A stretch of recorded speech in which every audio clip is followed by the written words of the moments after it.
Good evening. I am Chip Perrine, President of the Nicholas County Board of Education. I'd like to welcome you to our regular meeting on July 18th. At this time, if you'll rise, we'll join us in a moment of silence.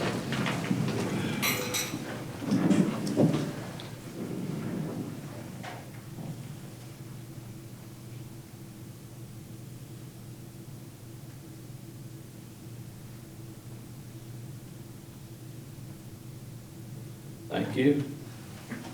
If you would join the board with the Pledge of Allegiance. I pledge allegiance to the flag of the United States of America and to the republic for which it stands, one nation, under God, indivisible, with liberty and justice for all.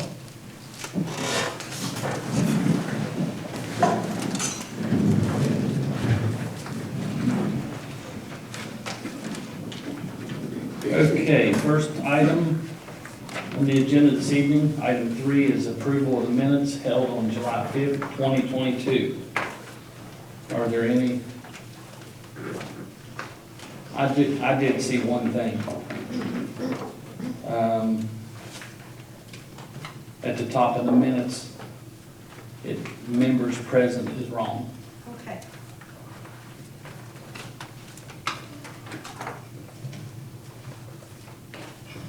I'll fix it.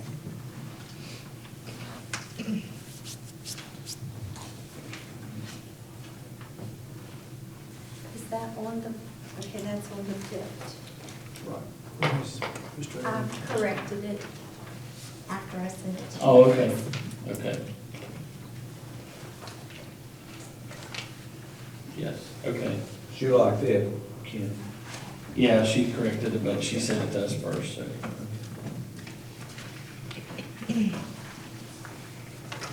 Does anyone else have anything on the 5th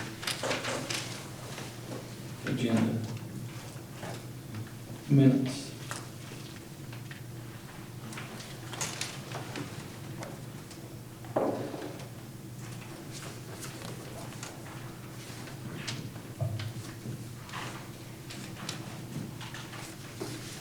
Okay, hearing none, do we have a motion to approve the minutes from July 5th?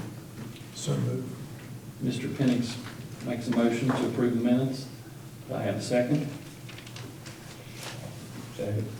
Mr. Berry seconds. All in favor? Aye. Opposed? Okay, moving along.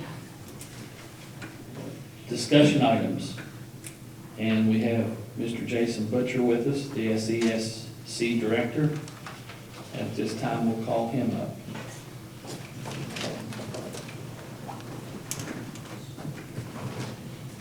Good evening.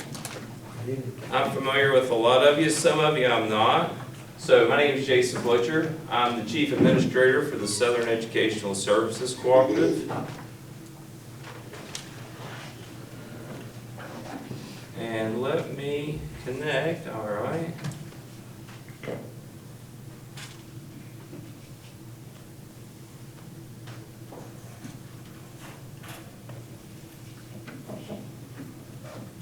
Okay, again, my name is Jason Butcher. I'm the Chief Administrator of the Southern Educational Services Cooperative.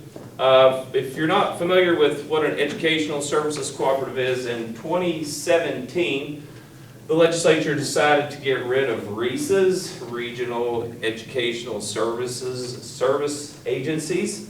But there was still a thought in the legislature that there was a need for a RESA-type vehicle for counties to use in order to accomplish some of the things that they had accomplished in the past. And so ESCs were created really in house education and approved in 2017. 2018, RESAs went away and ESCs were formed.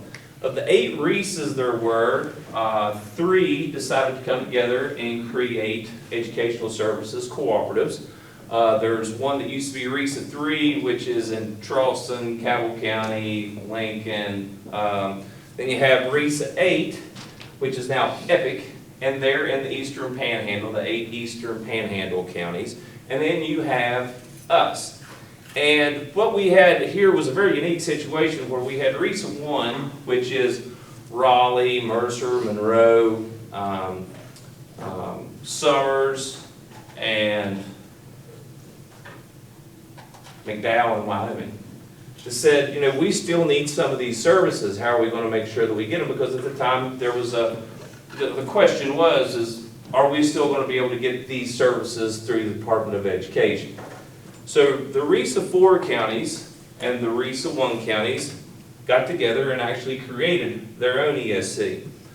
It wasn't like RESA 3 who just said, hey, we're going to form an ESC, or RESA 8 who said, hey, we're going to form an ESC. We actually had 12 counties that came together to create the Southern Educational Services Cooperative.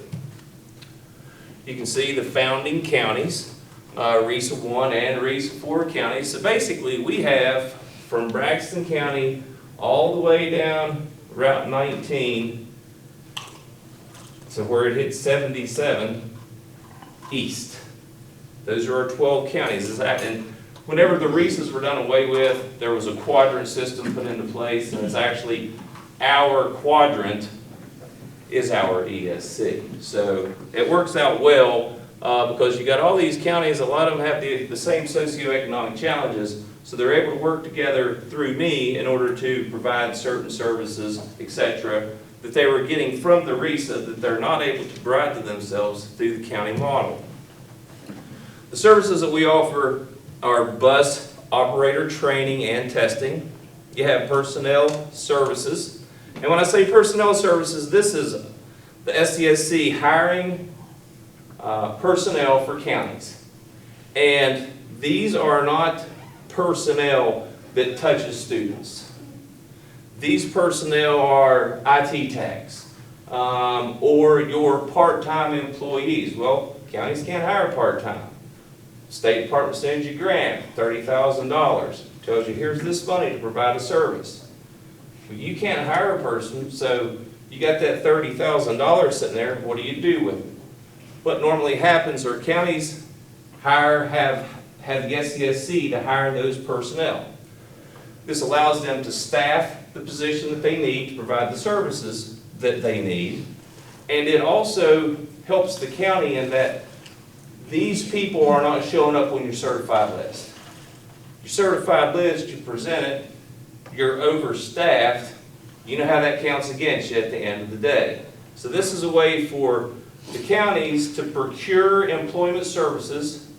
Most of the time it is for a short term, and we work with the counties in order to provide the service. We send people to the counties to provide the service that the county needs, and the employee works for the Southern Educational Services Cooperative, and we recoup our costs by charging the counties through an MOU. Some of the big things that we do are parent resource coordinators, interventionists, job coaches, Medicaid, technology, administrative assistant, and other personnel.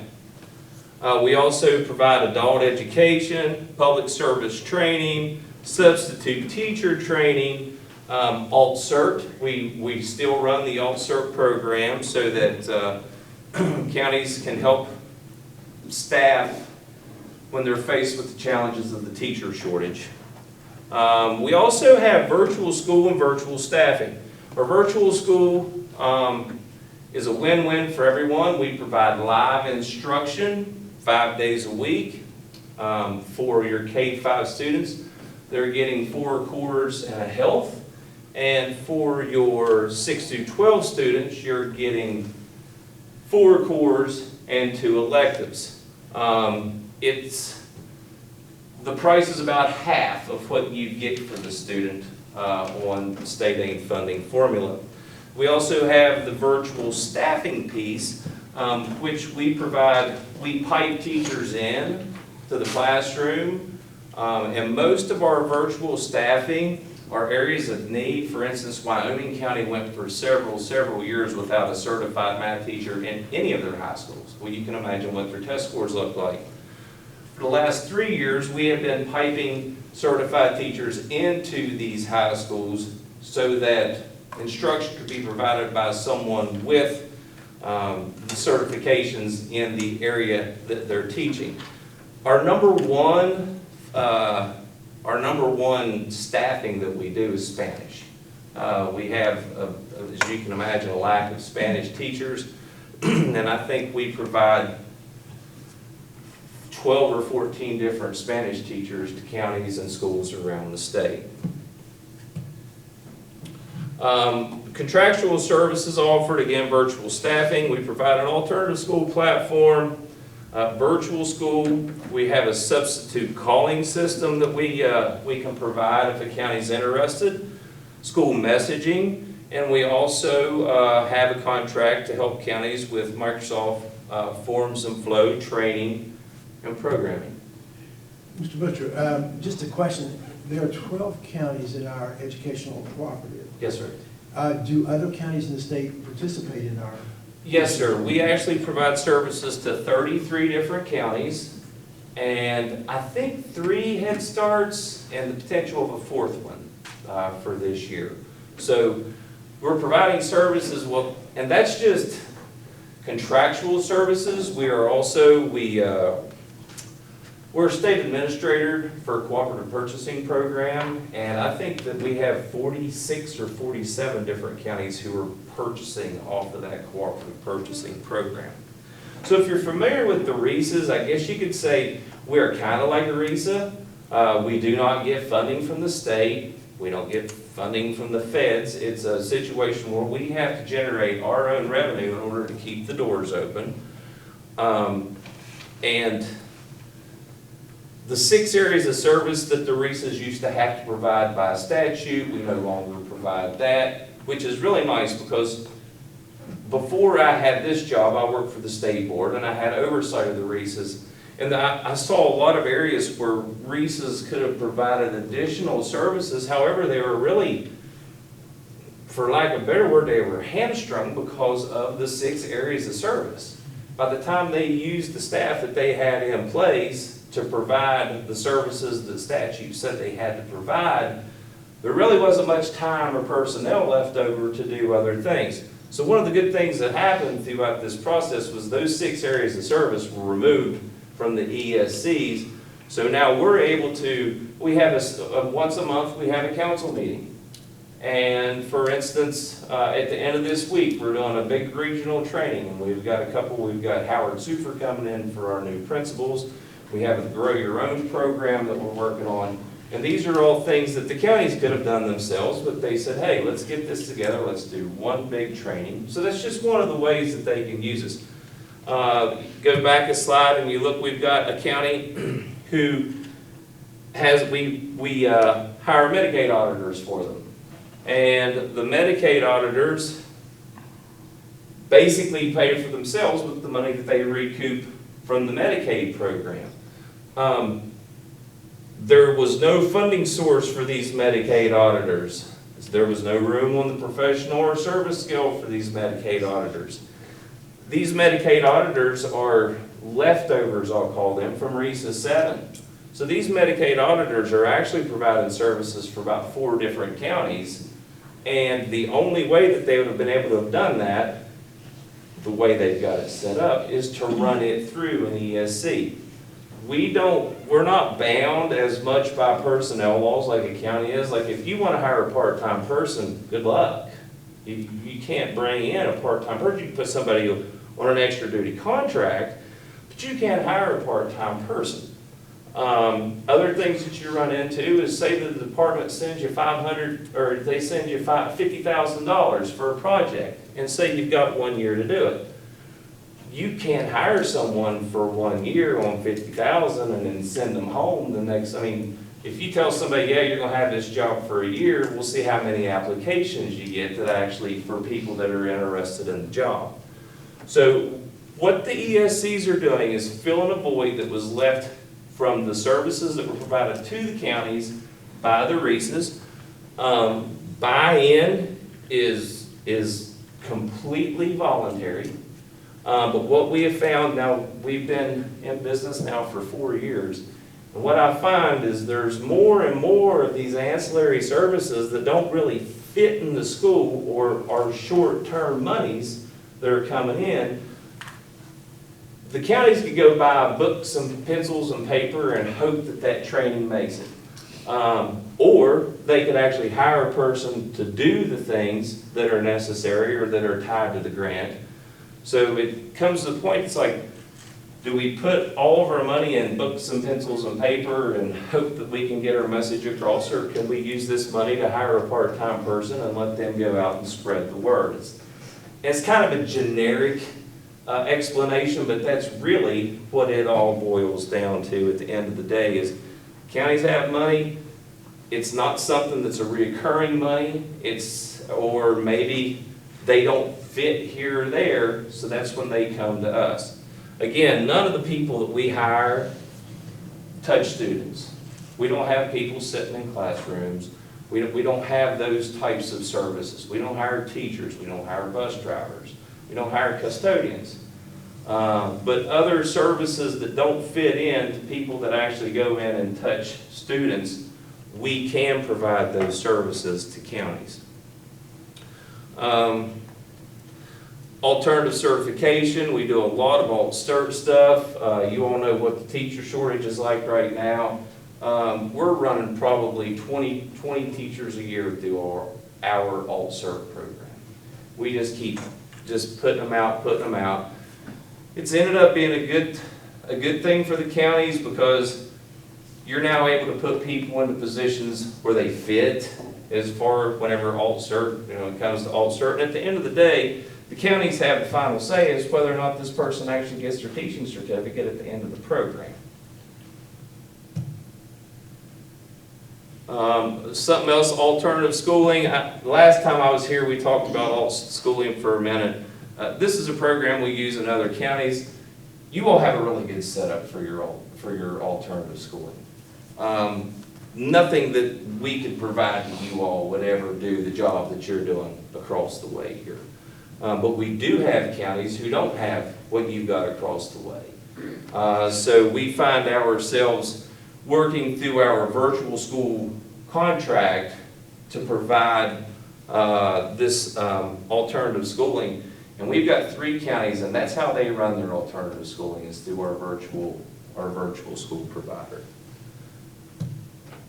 And really, that's a 30,000-foot view of what ESCs do. Like I said, it's just like a RESA, except we don't have the 6 areas of service, we generate our own funds, and we find ourselves in different endeavors than the RESAs found themselves in because we're able to really, truly go out and meet the needs of the counties.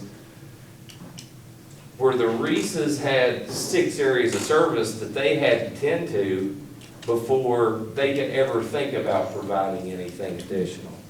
So that's us in a nutshell, and if you have any specific questions, I'd be more than happy to answer them right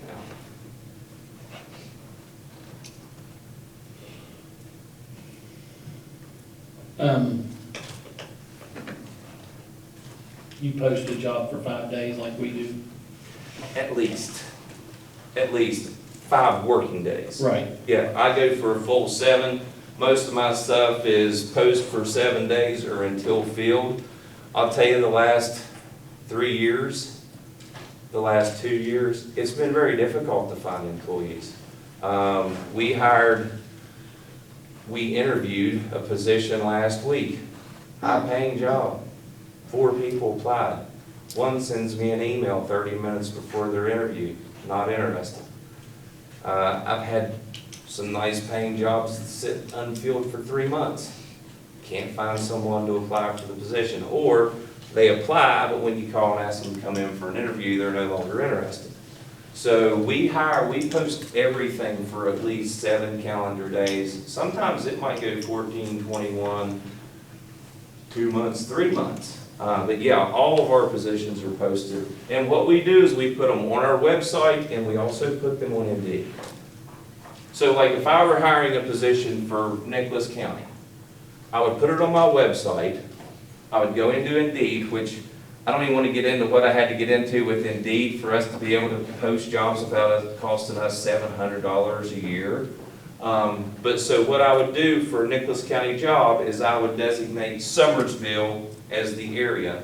And it would hit almost down to Fayette County and up to Flatwoods, over into Clay, over into Webster, and that's the target area that it would go to. Because the way Indeed's set up, you put in where you are, and they start shooting you emails for the jobs that are posted in your area.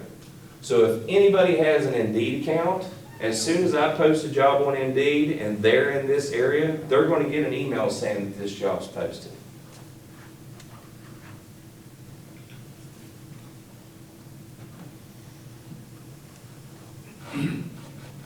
When you do virtual 6 through 12, what classes would that include? Where can the list of that be found? You said 4 classes and 2 electives, is that correct? Yes, sir. Is that per year? Yes, sir. Yeah, it's and it's live instruction.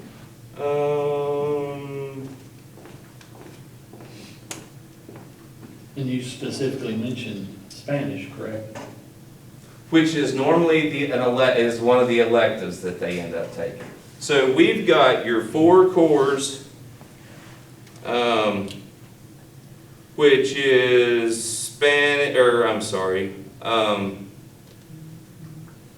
social studies, science, math, and English. Thank you. And then you have 2 electives, and that really depends on your grade level. For instance, career exploration. It's an elective, but it's mandatory. State Department said you gotta have it. West Virginia history, gotta have it in the 8th grade. So what we usually end up running into is Spanish is a big elective when you go with your 4 cores and your 2 electives. Your 4 cores are set. Your electives, you got a choice. The way that it's set up, most of the time you only get to choose one. Because in 8th grade, West Virginia history is one of them that you're going to have to take. Spanish is a big elective. We have AP courses. We have some CTE courses. We have all kinds of different electives. I could send the list of the electives to the superintendent, and she could share it with you. I don't have that with me right now, but last check, there were over 100 different electives that could be chosen. We do 5 days a week live instruction. So every Monday, Tuesday, Wednesday, Thursday, Friday, from 9 to 10, you're in math. From 10 to 11, you're in history. From 11 to 12, you're in social studies. Then we do an hour lunch from noon to 1. And then normally what we run into is we run all of our electives and the evenings, because we have some counties who require 28 credits to graduate. So they can't just get by with the 2 electives on their high school kids. They got to have 4 electives in order for them to pick up the additional credits. So our 4 cores are running in the morning until noon. Our classes are 50 minutes. We were running an hour. And then we had a lot of parents said, hey, our kids need a little bit of time in between class, use the bathroom, switch gears, get ready. So we closed it down to 50 minutes per each class. And we run on a 180-day calendar. Those are all homeschooled. Homeschool, virtual school, our homeschool offerings. We have some kids who are homeschooled who want to take advantage of being able to play sports. So we have some kids that come in and just take 1 class, just so that they're eligible, and they do it virtually. We have other counties who have blended models with CTE programs, and their kids are going 3 days a week virtually, and then they're actually coming in to a CTE center 2 days a week. Oh, thank you. So they have, then they'll come into a CTE for 2 days a week. And we had, this is something that happens in Greenbrier County, and they were able to bring in a whole bunch of homeschool kids this way. Not all of them took a full course load. Not all of them, went to the 3 days a week virtual, 2 days a week live. But at the same time, They ended up on the county roster, and the county was able to collect some money for the services that they're providing for these students. So you, let's say Richwood High School doesn't have a Spanish teacher. Can you provide that I service? sure can. You got internet there, right? You got internet? Right now, they're busing them. Well, we've had virtual offerings for them, and then the students, a lot of the students struggled with it virtual, so they opted not to do virtual and transferred over, yes, because virtual offerings, and we've also pulled students in from homeschool, and we've had them on the platforms as well. We use this. This is the one we use, Proximity. Yes, yes. So we're currently using this. Well, but the virtual school and the virtual staffing. Yeah.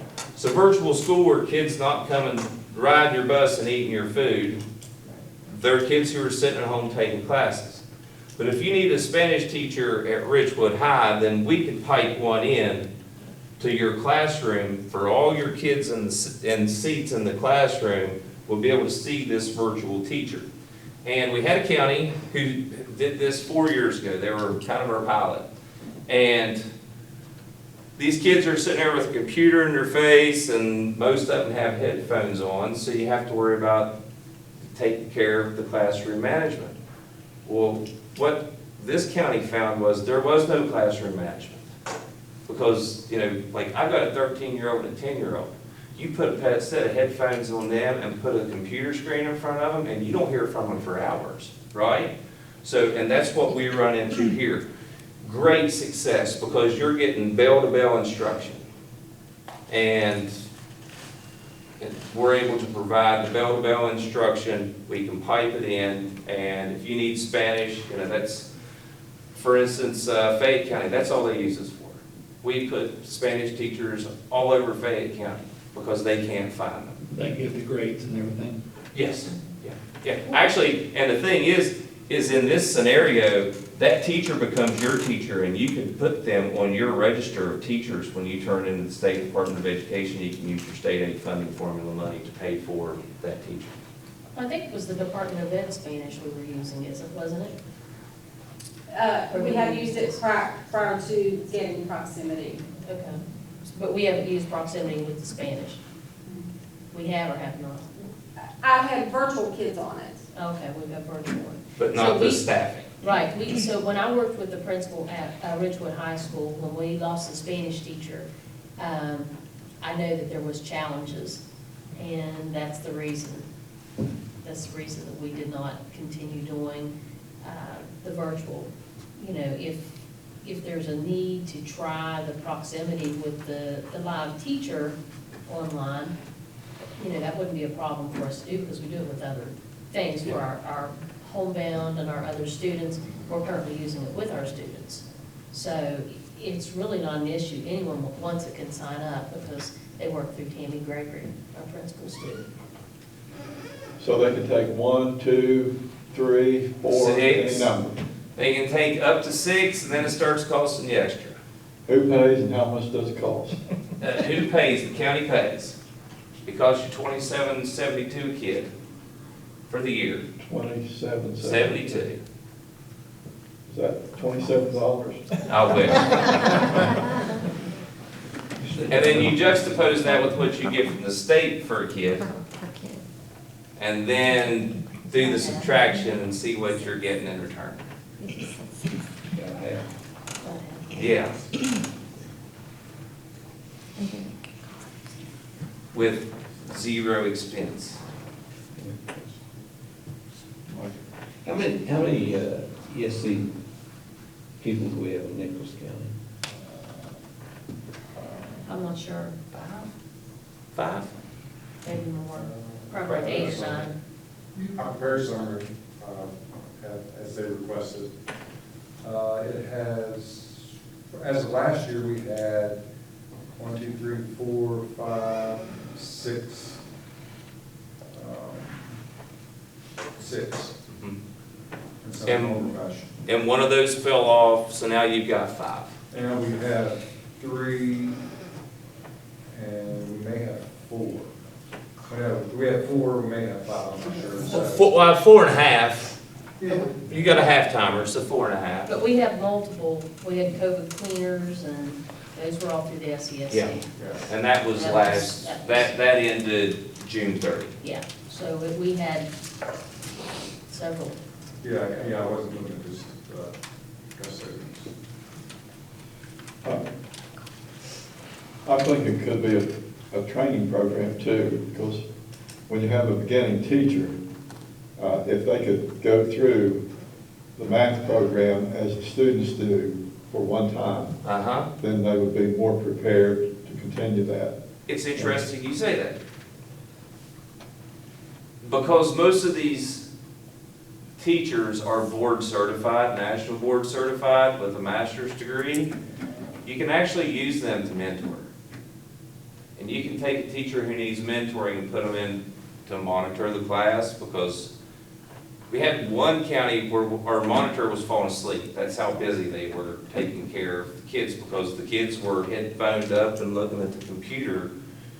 And so you could actually send a teacher that needed, a math teacher that needed a mentor into the classroom, and you can attack it that way, yes, sir. Will you do a different rate on that, or is it still gonna be $2,700 a student? Oh, no, that's on virtual staffing, not virtual school. How about the virtual staffing? On the virtual staffing, that's where we'd be able to do the training, because you've got this teacher coming in that's national board certified and has a master's degree, and they're on a computer screen and all your kids are in the classroom. So you can put your teacher in the classroom and let them watch the lesson at the same time, and you can use that as mentoring. But the cost associated with that would be, To pipe a teacher into the classroom? is that based on the number of students in that No, it classroom? is or not. it It's just based on one number of days in the week. classroom? Is what I was thinking. Because we've got some counties who just use virtual staffing 3 days a week, and it's mostly in their middle schools. Once you get into high school, what we see as virtual staffing is they're going 5 days a week. And I'll get you a price on that. A lot of times what we do is, you tell me what you want, I'll work up a quote and get it back to you. Virtual staffing, though, it doesn't matter how many, if you have one kid, you gotta pay the same price if you have, if you're paying for the teacher for. For the virtual staffing, yes. Virtual staffing, Yeah, yeah. yeah. But like I said, what we usually get into with virtual staffing, math, biology, Spanish. And then- So it's one of the cores except for your Spanish. And how many universities require at least one foreign language now to be able to even get in the door? A lot of them require two. So if we had, say we had a difficulty with calculus at both schools, to pipe that in, we'd have to pay, it's the same teacher probably teaching at both schools, but we'll pay two prices. because- Well, actually, what we could probably do there, if you could sync it up to where they both, Same time. so we're at the same time, then you would pay just a bit additional for the teacher grading 2 classes worth as opposed to 1 class. Because if you look at our program, you get 25, 30, maybe 35 kids in our virtual school, we shut it off. I mean, now, that's the way it was after we got the program run the way we wanted it to run. In this scenario, I think they're basing it off of a 30-kid class, but if you run them both at the same time, I can pay, well, I can, but the vendor will pay their teacher extra to grade 2 classrooms worth of work, even though they're just providing instruction once. So it wouldn't be the same price as getting 2 teachers. It would be a little bit extra over 1 because, I mean, the teacher is providing instruction for 50 kids, and we want to make sure that they're getting paid for grading 50 kids' work.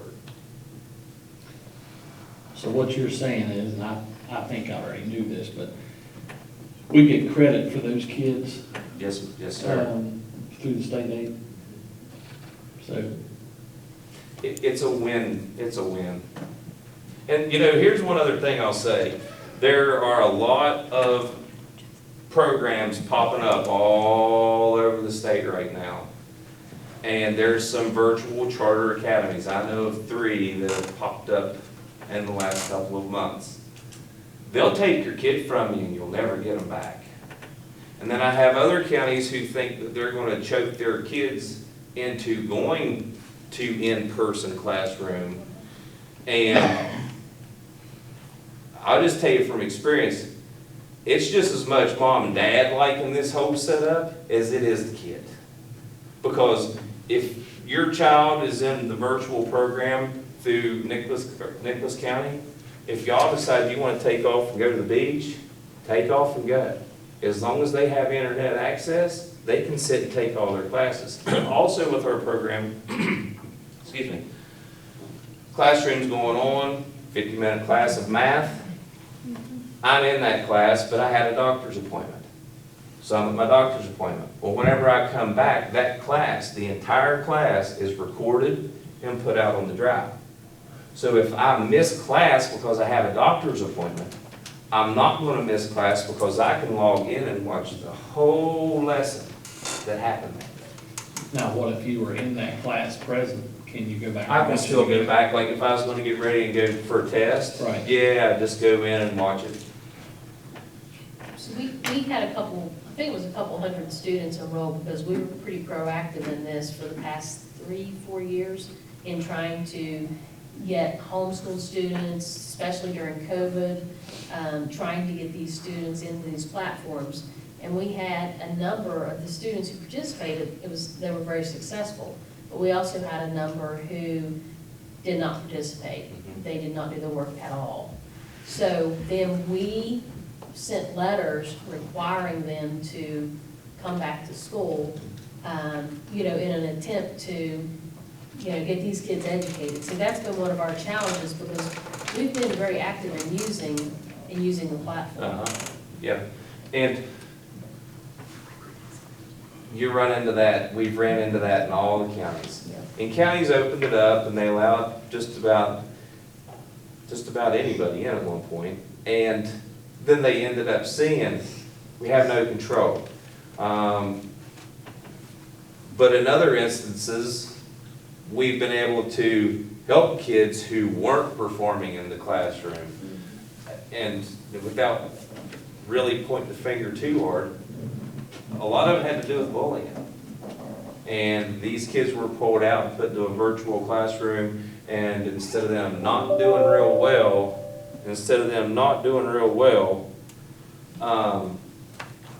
they actually succeeded.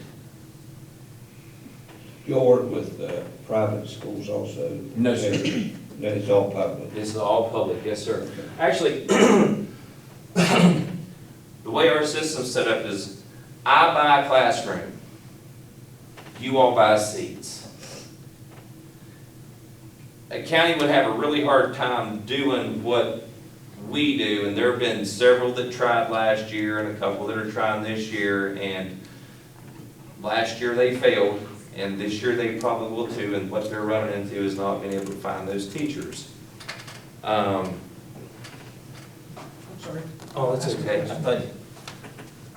But we provide the platform for you all to send your children to.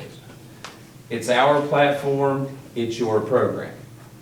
You all determine when your all's kids, with your virtual school policy, you all determine what happens with your kids.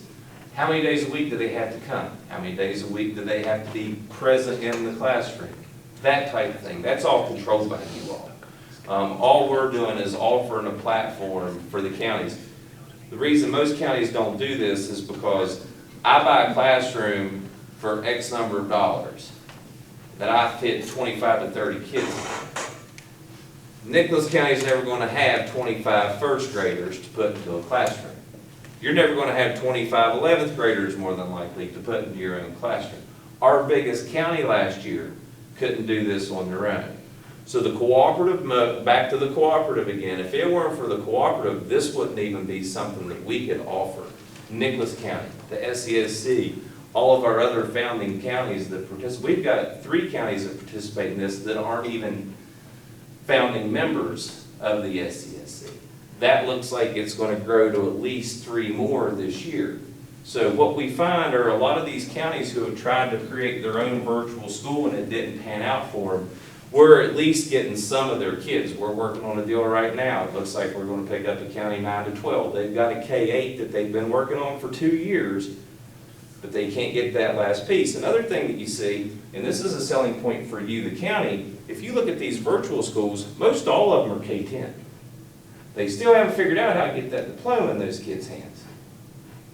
In this situation, this is the SCSC's virtual school, but they're your students. So whenever they pass through the virtual school, they get a diploma from you all. And see, that's what you're running into right now. That's why you see all these virtual providers will give you K-10 all day long, but they won't touch 11 and 12 because they can't figure out the diploma situation. Is there interaction back and forth between the virtual teacher and the classroom? Oh, yeah, most certainly. Just the same as it would be if they were in the same room together. They get to ask questions? Yeah, like You know, if I've got a question, I that's push a typically- button, Yeah. and then the teacher sees it on her screen, and Jason's holding his hand up, and then she addresses it. And the good thing about that is when we do the recording, that's all recorded. So little Jason, who was at the doctor today and missed math, well, you had a question in the class, well, I wasn't there for it. If I went back and studied everything in the book, if even had the lesson plan from the teacher, I still wouldn't be able to know the answer to your question. I wouldn't even know that it was asked. And what we found is that most of the questions that are asked in the classroom are the same questions that the kids who are watching it later that evening are asking.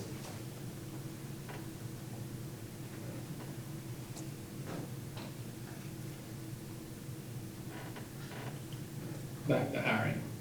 All right. Do you have a set of criteria you go by to hire? Yeah, we have minimum qualifications on all of our job postings. So, 2 people apply for the job, how do you decide who gets a job? 2 people, I wish 2 people, people would whatever. apply for the same job. I have a rubrics that I work through, Okay. but I'll just tell you, anything that I have ever hired for you all, I would have been lucky to find the people to put to work that I have. I'll take your COVID job, for instance. You had 2 COVID tracer positions open. One of them was 365, 7 days a week, 24 hours a day. I posted that job and 2 others. I had 11 people apply. I had 3 people to accept the interview. Out of those 3, I had 1 that said, I'll take that job, because it was a 24/7, 365, and it was $25,000 for a year. And that was total cost, not what was stuck in pocket, because you got taxes and everything else that come out of it. So, like I said, for the last 2 or 3 years, counties have been very thankful that I've been able to find them employees, because they'll say, yeah, I'm applying for the job, but whenever it comes time to accept an interview, they just wouldn't do it. The only bad part about this I see is we hire somebody, and then the next thing you know, somebody said, they just hired somebody for $100,000 for this job, when it's not true. Yeah, because if it were $100,000, But you, I would apply. but you know what I'm saying? Yes, I most certainly do, yes. So then our general public, Uh-huh, rumors fly, yeah. and so they don't know what the job pays, and they Uh-huh. start talking, and it just causes issues. Yes, yeah. Well, So see, if they hire through the county office, uh-huh. you can get on the certified list and see what everybody makes. Well, actually, if it's a full-time position, you can still get on the certified list and see what they make, because I have to turn in a certified list every October. So you can see that on the state. Oh, yes, most certainly. If you know where to get into it from Levis, yeah, every October I pay somebody, because I'm HR, I'm legal, I'm payroll, I'm my executive assistant. So I have to hire somebody to do my certified list, which is tough because nobody wants to do it. And when I find somebody to do it, they want $17 million to do it. Now, you said Weavis, the only thing is public can't get into Weavis. Right, so how do they see it? So when I'm talking about certified list, I'm talking about the State Department. Uh-huh. And so I send every October, just like the counties do, I've got to have my list to the State Department. 4th of October, is that the magic date, something like that? By the 1st of October, I have to have my certified list to the State Department, just like every other county in the state has to, and the other 2 ESCs as well. Is the certified list Weavis? That's where I go to find it, just from working with Joe Panetta for years. He taught me how to maneuver Weavis. I might be one of the few people in the state that still knows the back doors into Weavis. But that's where I go to search my certified list. Like if I have an employee that's coming from the county and I need to know how many years of service they have, I can always visit the certified list through Weavis. Now, where it is So your out there. point is, it's the same place, it's wherever we send ours, is where you send yours. Yeah, I have to send The mine to the access State is the same. Department, and they have to go through the approval process, and then they send an email, but it's the 2nd month report. It's sometime in October I have to get it to them. So if they can see your certified list, there's no reason that they can't see mine, because mine's out there with all the counties. The Mountain State ESC that's in Charleston, their certified list is out there, and Epic in the Eastern Panhandle, their certified list is out there as well. You know, I never knew a thing about the certified list until AFT sent me to a training. And this county probably hates them for it, but I know a little bit about the certified list now. So, I just think the public, we need to be as transparent as we can, Well, especially in our county at this time. One thing about it, these jobs get approved through the board. It's not like the superintendent says, hey, I need you to hire somebody for me. She brings the job to the board. The board says, and they say, this is the job, this is when it starts, this is when it ends, this is how much it's for. So all that is approved here at this table before I ever even get it. I don't post a job until I have approval from the board. Comes to an MOU with us. Yes, sir. And we do an MOU with all of our counties for all of every service that we provide. And it's the same standard MOU that everybody uses with the 30-day out clause and all the other stuff that goes along with it. So in that scenario, if they know where to get to the list, they can see mine. If they want to know how much the board decided to pay someone for a position, all you got to do is watch the recording or check the board minutes, because you all have approved it before I ever get a job description or before I ever post a job. Thank you. Most certainly, thank you. Did you have something? Oh, no, I was just in case you had a question about the certified list. I do the certified list here with Jen. She's the one who made private, but we won't talk about that. So you can do a certified list? I need somebody. Jen would be your girl. Did you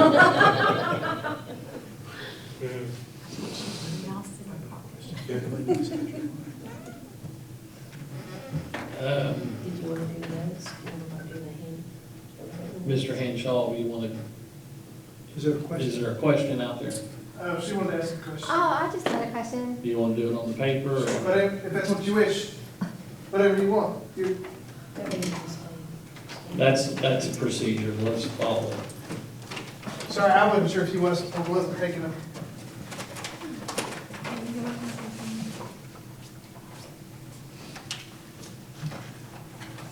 Jason, whilst we're waiting for the questions to be posed there, how many, excuse me, Mr. Butcher, how many students participate in proximity in the virtual learning? Our virtual school in, I'll say October, was 1,400 kids. And that's from, not just our. No, that's from 14 different counties. 14 different counties. 1,400, we ended the year with about 11, because the superintendent was talking about some of these kids just weren't cutting it. Well, we had that all over in our 14 counties. And so by the end of the day, which I'll tell you, selfishly, it was nice to see those, because my school looks so much better whenever I've got those kids in. But at the same time, like I said, and I don't think I finished this thought,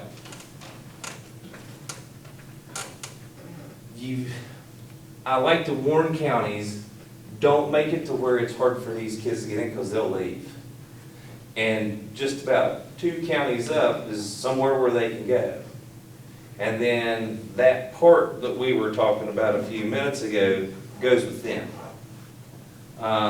So, When you say goes with them, you mean? I mean the what money. state aid we would get for them would go to Goes- that county yes, up there, yeah. yes, Totally, not, yes. not partially. yes, all of it.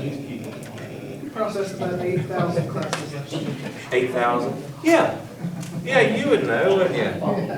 So we had about 8,000 classes according to my computer person If last we can year. read it. Was John? Rick might have to read it.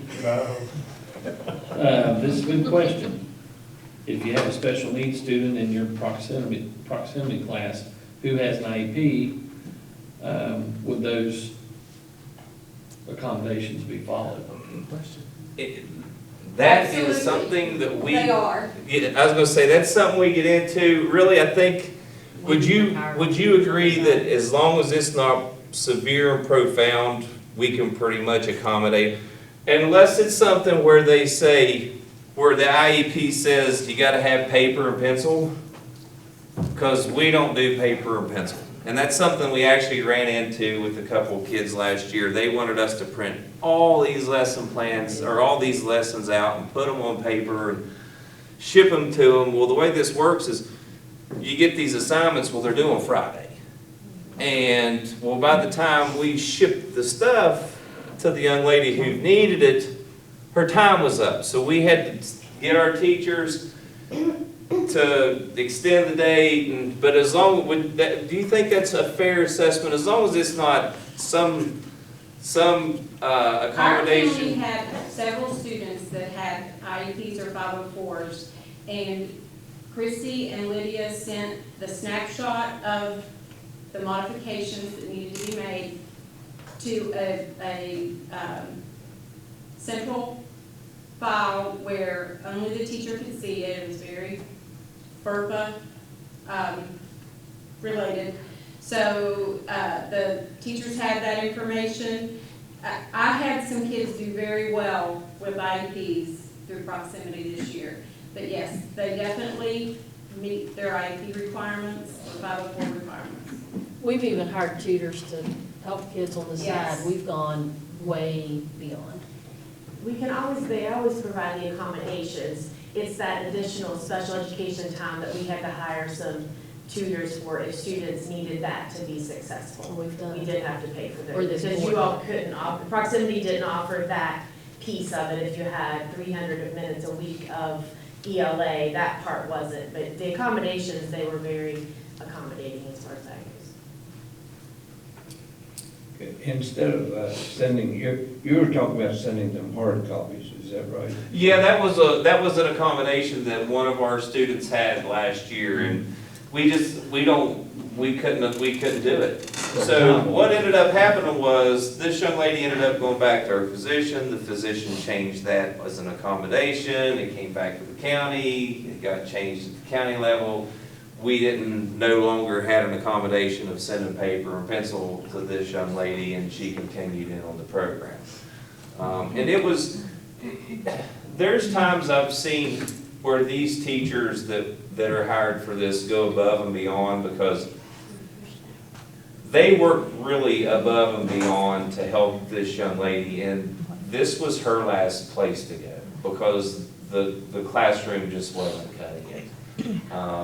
And we also had several mandatory reporter situations last year that came out of this, and there were a couple really bad situations that were avoided because there was a teacher on the computer watching what was going on. Not an asynchronous class like like West Virginia Learns, where it's here's your stuff, we'll see you at the end of the semester. This is eyes on kids. So our teachers have to stick with the mandate reporting stuff, just like the in-school teachers have to. And we were able to keep a couple bad situations from happening because of it. And that's where the live instruction, not only the instruction that you get when it's live instruction, because, you know, like I go out and I talk to homeschool parents at certain counties, and, you know, during COVID, when they shut down, my youngest, or my oldest, was in the 7th grade.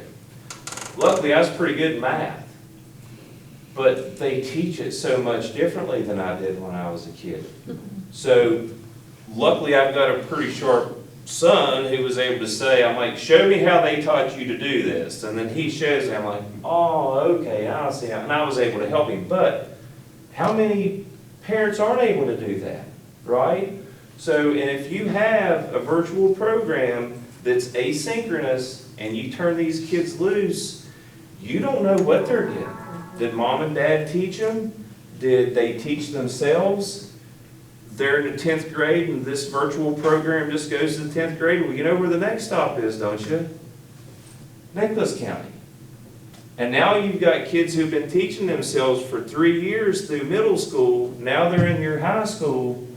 And now your teachers have a classroom full of kids that they've been teaching and 2 or 3 others that are coming in from a virtual program without live instruction. And now your teacher's having to teach here and teach here. And that's not the best scenario for a teacher. So it's a good program. It really is. I'm very proud of the program. We had some hiccups at the beginning of the year. We expected 450, 500 kids. And September rolled around and we had 1,473, I think it was. So Mr. Butcher, the cost for a student to have the 4 block classes and 2 electives at whatever level, middle or high school, we would pay $2,720. It's like 27 cents, it's right at 28, 27.70 something, so say 28. Okay. And so what if we have a student who only comes to you for 1 class? Is that prorated? Yes, it is. And it's funny you say that. We have been working on that figure today because this is something that we're really getting into this year. And it's going to be somewhere between $450, $500 for 1 class. Now, that Spanish, let's say, go back to that Spanish. Let's say a child at a school wants to take Spanish virtually like that. But let's say they have, all their classes are full and they want to take that evening. Do you offer anything like that? Have to be asynchronous with it. Yeah, we don't do Spanish async. So No? in that situation,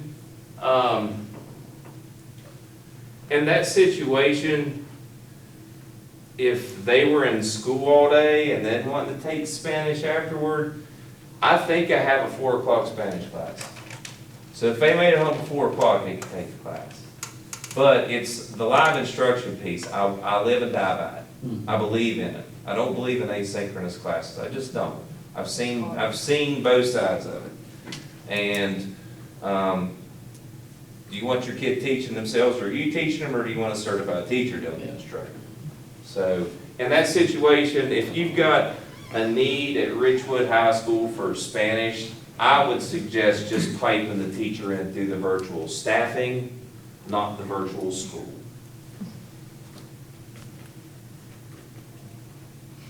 We had some students a couple years back who were asynchronous, Yeah, and that did not work at all. it was through the Department of Ed. It was their platform. Some of those teachers had over 200 kids that they were trying to take care of, plus doing all of their work during the day at the department. So here, like I said, I mean, like our phys ed classes, we might have them bumped up around 40, 45 kids. But for our 4 cores and our Spanishes and our APs, they might have 30 kids. You know, because once you hit 30, I got to add another class. So you're making sure that you got instruction, everything's due at the end of the week, not at the end of the semester. And you can keep an eye on them. You know what they're doing week to week. You want to know what they're doing? Mr. Gregory can hop right into the system and say, well, they haven't done this assignment, this assignment, this assignment, this assignment, this assignment. I need to call little Jason and say, hey, buddy, you want to do something, or I'm going to have to pull you back into the classroom. So there is feedback back to the county. Oh, most certainly, yeah. Accountability on the student's Yeah. part. Yeah, because I'll tell you, we found ourselves working much like a school. You know, that was the crazy thing. I mean, I thought I knew what a superintendent went through until this past year. The same issues with a teacher doesn't want to do this, a teacher doesn't want to do that, or this kid does this, or this kid wants to do that. And, you know, it turned into a real school. And there's a lot of things that we dealt with this year. We got fixed. And I'm very proud of the program because I know how well, especially the kids who are engaged in the program, I know how well they did. You know, 2 years ago, we had one county that did this, and it was Summers County. And I needed a West Virginia history class. So I had a lady that teaches West Virginia history in Summers County to put together a West Virginia history class. There's like 20 kids in this class, 8 of them were Gold War Shoot finalists. I mean, I believe in this program. And the virtual staffing, I've never been in a classroom to see it, but whenever the same counties keep getting the same thing over and over and over again, and then last year we were selling math teachers to Kanawha County, they're back this year for those same math teachers. Something must be going right for the virtual staffing.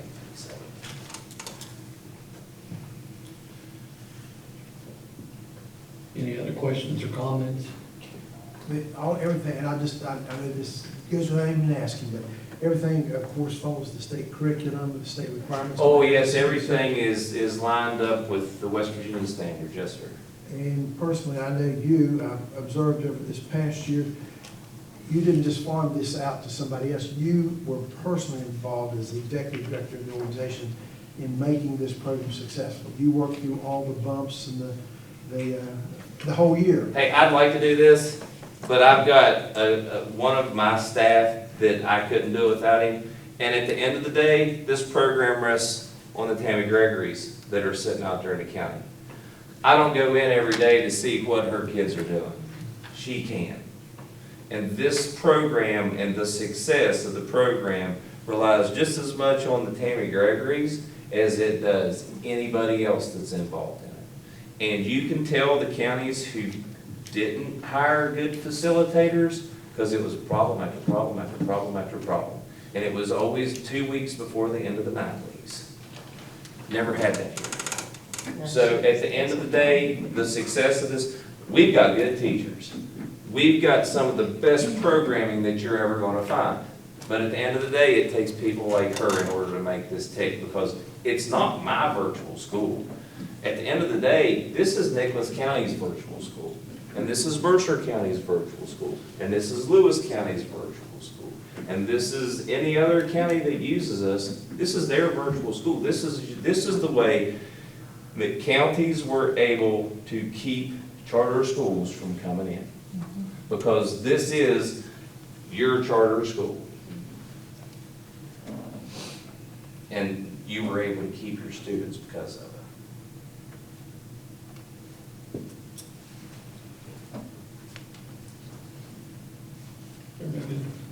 We thank you very much for coming. Oh, thank you, Appreciate thank it. you.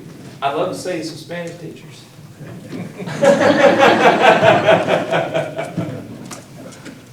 Hey, thank you all. If you all would happen to need anything else, just let the superintendent know. She can get with me and I'll give anything to you that you all need. Thank you. Thank you. Safe travels.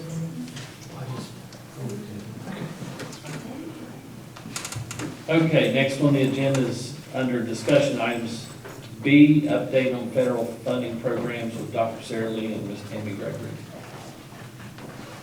We're going to have a little read aloud tonight. Thought I'd bring a good book to share with you.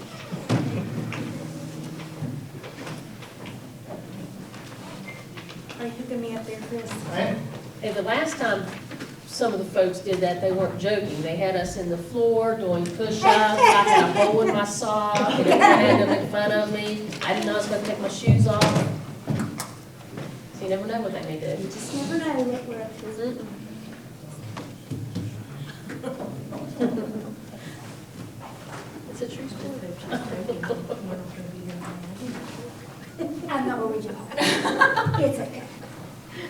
This is my law Bible I have.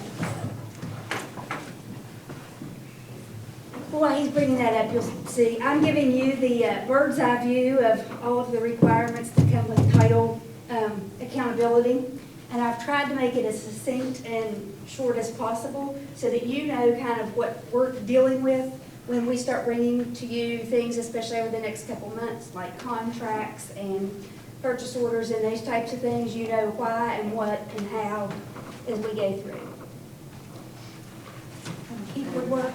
Do I have to get yeah, it? sure. Oh, okay. Is it turned on? Yep. Okay. Okay, well, to start off, we are still operating under the Every Student Succeeds Act, which was way back when. It came in 2015. That's when Obama was president. This is kind of like the predecessor. Some of you've probably heard, oops, mine away. Oh, you're fine. No Child Left Behind. You heard that lingo. You probably heard Elementary and Secondary Education Act. If you go back a little further, basically every so often the presidents kind of clean up all of the laws and regulations regarding education, and this is the one that we are forced at this point to operate under, which you'll see. The whole purpose here is we are trying to provide an equitable opportunity for kids that are disadvantaged or high needs. The law also requires that students are taught using some appropriate academic standards, which here in Nicholas County we use the West Virginia state standards for all of our content areas. And then the state assessment, which we take every spring, is kind of the accountability piece. And that's why I wanted to bring this to you tonight so you can start thinking about that, because over the next 2 months, what's going to happen is the scores from that accountability assessment will be released. Once the state board meets in August, usually they're unembargoed, we can sit down and talk about them. Then those scores will fall into what they call our balanced scorecard. And that's kind of where we get our rating on our schools and whether they are deemed low performing, high performing, or achieving, those types of things. Anything that we are using this federal money on, of course, has to be evidence-based or research-based is probably the term that you're familiar with, because that came out big with Reading First. But you have to use that evidence-based piece that shows that we have reasonable belief that if we do whatever this might be, that it's going to help our kids achieve. One of the big tenets in this law was also preschool, and I'm happy to say we have universal preschool here and plenty of slots for any kid who wants to attend.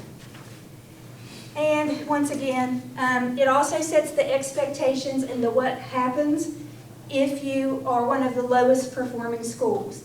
And I just want to let you know, though, that that definition of lowest performing schools doesn't necessarily mean that the school is doing anything wrong. However, it's one that is ranked within the bottom 15% by whoever does your accountability. So, for example, in West Virginia, it's a statewide accountability system. So when we get our testing here, our results back from May, they'll rank all the schools from top to bottom. Then they'll count up where 15% is and draw a line. So somebody will have to be in that low-performing school.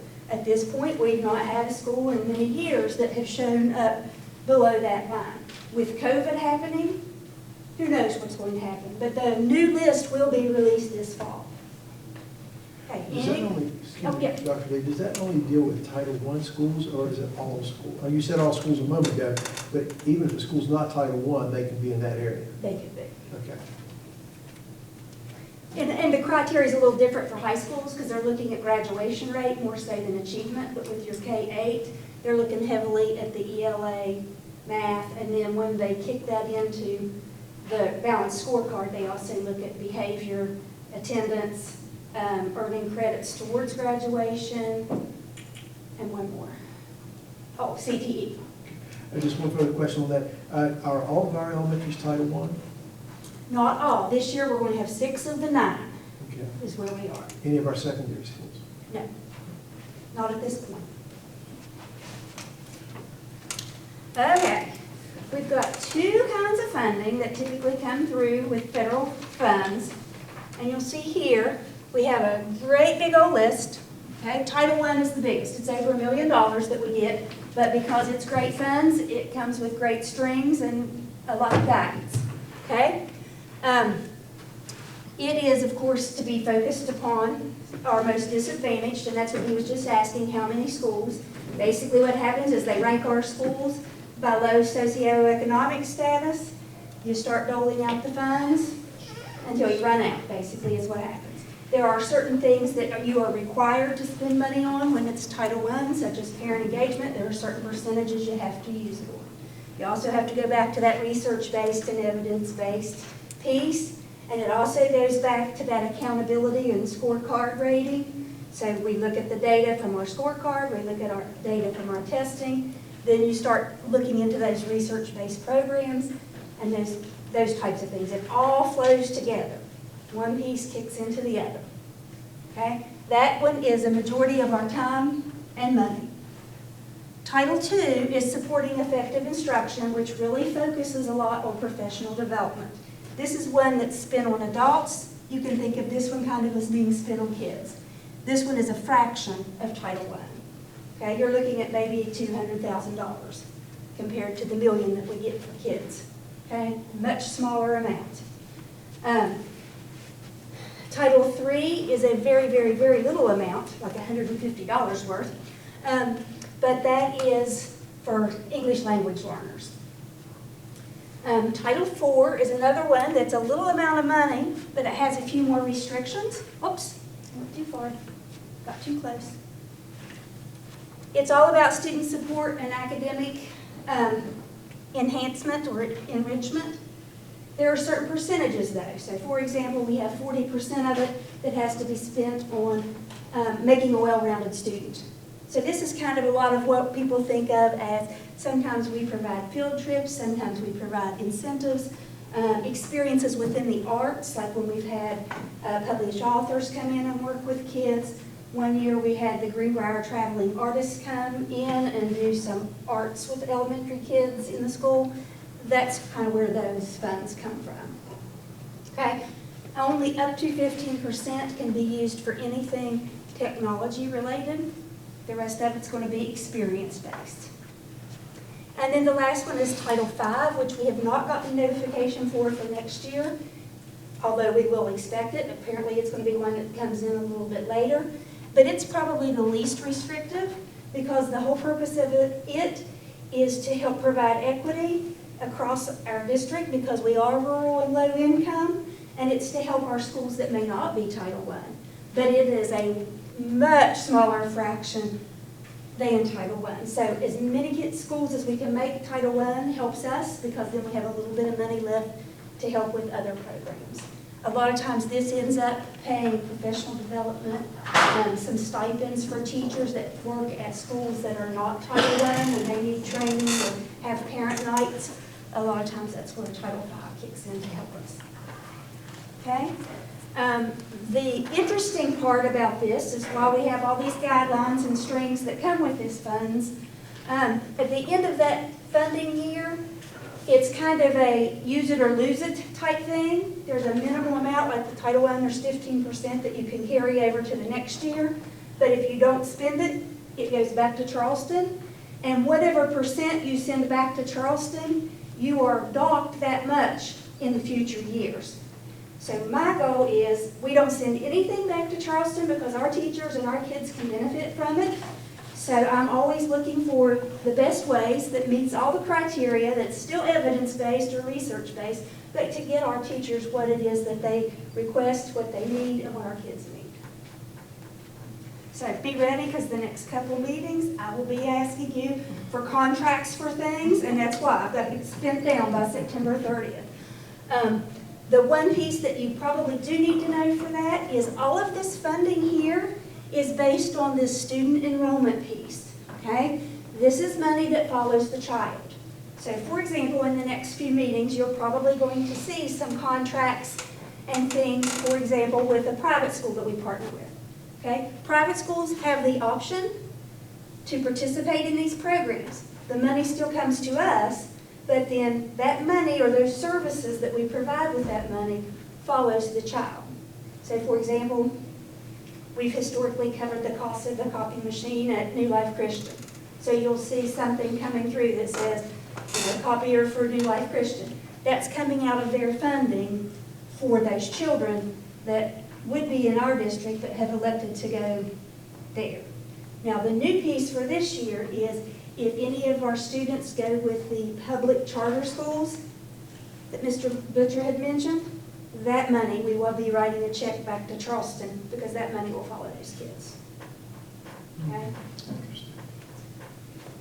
That's what's made it a little hard for budgeting this year because they told us in Charleston to set some aside because you're going to pay it back, but you don't know how much you're paying back. Okay, any questions on these ones?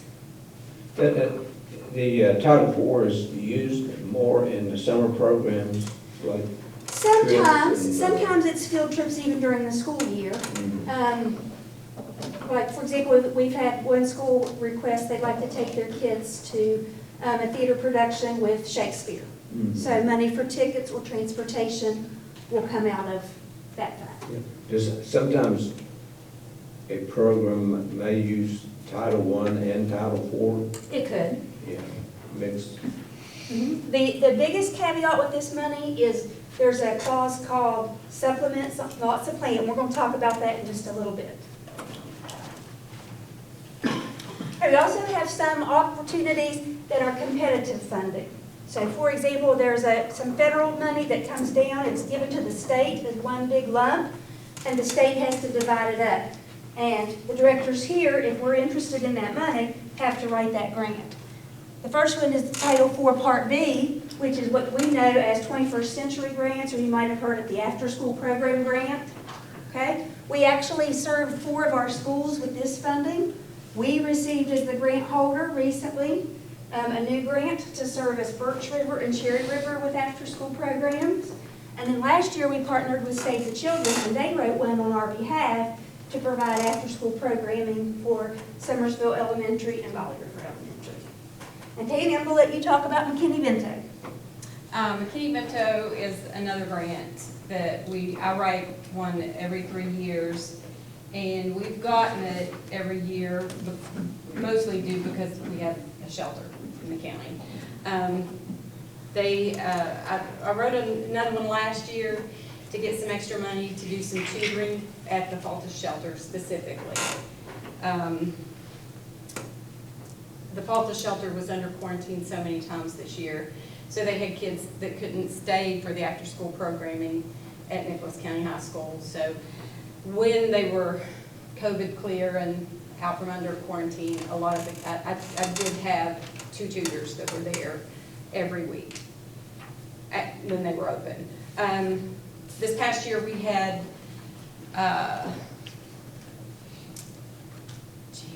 I'm trying to think, they had a lot of kids go through there, but they also had a lot, typically at the Falta shelter they only stay for a short time. Kids stay longer and longer now because it is hard to find placement for students, for children that are displaced. Also, Gear Up is another little bit of funding, but I didn't write that grant. The state does that through the Higher Education Policy Council. Gear Up is just another one of the fundings that I kind of take care of. And we got a new grant. We finished the last one last year, and they wrote a new grant, and so we've started a new cohort year this year. Does that cover both high schools? It starts out in middle school, so both middle schools are in participation. It actually started in January of last year, but the year for Gear Up is September 25th to September 24th. For some reason, I don't know why that is, but that's the way it goes. But so they got a small piece of money last year to get started for last year's 7th graders. So this year's 8th graders are the cohort group that will go all the way through to their 12th grade year. You're to the high schools? Both high schools. Both high schools. Yes. We just came back from a Gear Up training in Charleston this past week.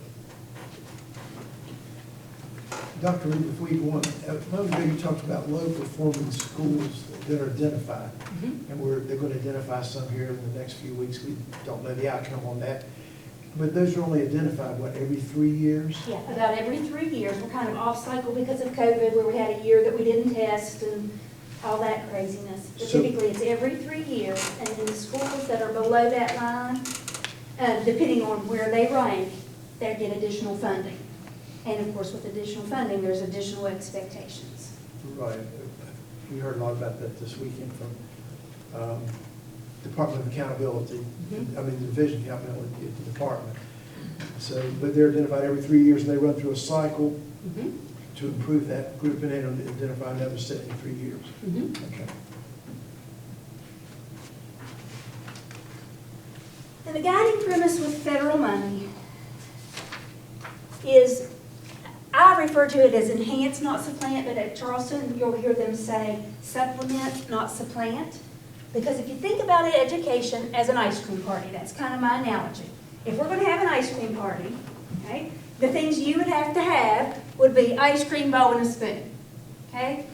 If you think about education, there are certain things that the state law says you have to provide because this is what is a basic education. Okay? So anything that the county is required by statute or law to provide, I cannot spend any federal money on it. Okay? All the basics have to come from the board with their state aid formula, local money, whatnot. Where I can kick in with federal programs is I'm all the good stuff that comes along with the ice cream party, the M&Ms, the butterscotch sauce, the nuts and the candies that you throw on top. It's going to make it a heck of a lot better party when you have things here that enhance. Okay? But you notice there's no ice cream over here. I couldn't buy the ice cream or the bowls because that's a basic necessity or a basic requirement. But I could come up with the nice and the frills. This is where the extra professional development comes into play. The stipends for teachers, the classroom materials, okay? The basic teachers that you have to provide by statute, you know, your one teacher for 25 kids or whatever, all that's kind of on state and local funding. I can't spend on that, but I can do the extras. So when you're seeing all these contracts and things come through, you got to think of it that way. But that's the extra piece. Okay, any questions on that? Now, coming up in the near future, as Dr. Penix has mentioned, we're going to be talking about accountability and those kinds of things. But before we get to that, I wanted you to know kind of what some of these things are that are the extras that we already have in place in Nicholas County. And when I started listing them all out, I thought, well, everything kind of falls into 4 major categories. We're either enhancing the instructional or extended day or year. We're working with parents and families. We're providing professional development to staff people. Or we're addressing social and emotional well-being.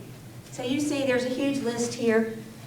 Lots of things you've probably seen come through the bill thing already. You've seen where we've paid the Dolly Parton Foundation. People are always questioning, why are we paying Dolly Parton? Well, it's the Imagination Library books. Somebody has to cover that cost. All the summer programs, which you'll get an update on here in September of everything that we've done. A lot of our Birth to 3. And we do have some embedded coaches with our TISAs. They go on a rotational basis. They meet our teachers where they are in their classroom, job-embedded coaching, the same thing with Mrs. Kuiper. You'll see here PDs, hyphens, subs, those types of things. That's all the extras. Now, I can't pay for PD if it says it's required by state code, but if it's not one that's required by state code, then that's something that I can cover. Dr. Lee, would you mind sharing that on our website? This? Certainly. I think it's quite, I mean, people need to see. I mean, things are happening. Yeah, this is all the extras. In our schools. And, yeah, somehow explain it a little bit. I mean, don't just put that up. Explain. But, Pros. yeah, explain, you know, I know because I've been in the system, but a lot of people don't understand why you can't spend your money a certain way, and Yeah, well, I can't buy a teacher for every child individually. Yeah, we can come up with something, maybe a little information and then share the graphic. And then we'll also post it to Facebook. Seems to get a lot of attention that way. Any other questions? Like Facebook. Okay, well, August, I'll probably be seeing you again because test scores release at the beginning of August, and we'll take some time to dig into them and see what the news brings to us from there. as long as you bring the ice cream. Yeah, I can bring the topping, I can't bring the ice cream. Dr. Lee, That's is what it we all possible wondered to have about, a where's the ice working cream? station, working session at that time? Because normally we go through and work with the board to help them to understand and navigating through Zoom so they can learn how to get on, they can retrieve information. So maybe thinking about a working session so they've got time to learn and understand. Just on test scores. I think so. Well, And yeah, how to navigate this system. Mr. Prime, saw some stuff, I mean, there's lots of stuff I didn't understand, that guy was going through and explaining Fast. very fast. But, I mean, we don't need just a rush session, I don't think, in my opinion, on Zoom. We need to know, well, all five of us need to know what Zoom's about, how we work through it, but the information that is in there can be rather voluminous. You know, just an understanding You could be on the annual rabbit hole. progress as opposed to just a summative assessment, that type of thing. I think we need to have the work session, we can sit down and we walk through that, and then also that balanced scorecard. And I'm expecting that about September. I've not seen anything from the state yet on the release date, but before, that's about when it was, mid-September. That's what he said, but, you know, maybe it'd be best when the new data's out, so we can understand it. Yeah, or we can even look at just the test data, then just the scorecard, because Yes. it's kind of overwhelming. Gotcha, that's true. Thank you. Okay, next discussion item is item C and item D, update on policy 8120-01, that's chaperone guidelines. And update on policy 5516, student hazing, and that's Ms. Atkins. Yes, so, just to kind of give you a little bit of background here, so, before we went with Neola, and we've discussed this a couple of times, our previous policies were, some of them decades out of date. Not only that, the numbering system was confusing, it was a bunch of letters, things were difficult to find, the online manual that we had, I had a hard time finding stuff, and it was kind of, you know, what I was in charge of. It was awful. So when we went with Neola, this was a complete rewrite and update of the policy manual. Now, the way Neola works, they have attorneys on staff, and they know what policies we're required to have per state or federal law or policy, and they also include policies that they recommend that county school boards have. So when we went through this policy rewrite, we got input from school administrators, we had board members that participated, and also central office staff. And so we completely rewrote our policy manual, and it also gave us a cleaner online look. And just to show you, because this is now live, I'm going to show you what it looks like and how to get to it. Maybe? There we go.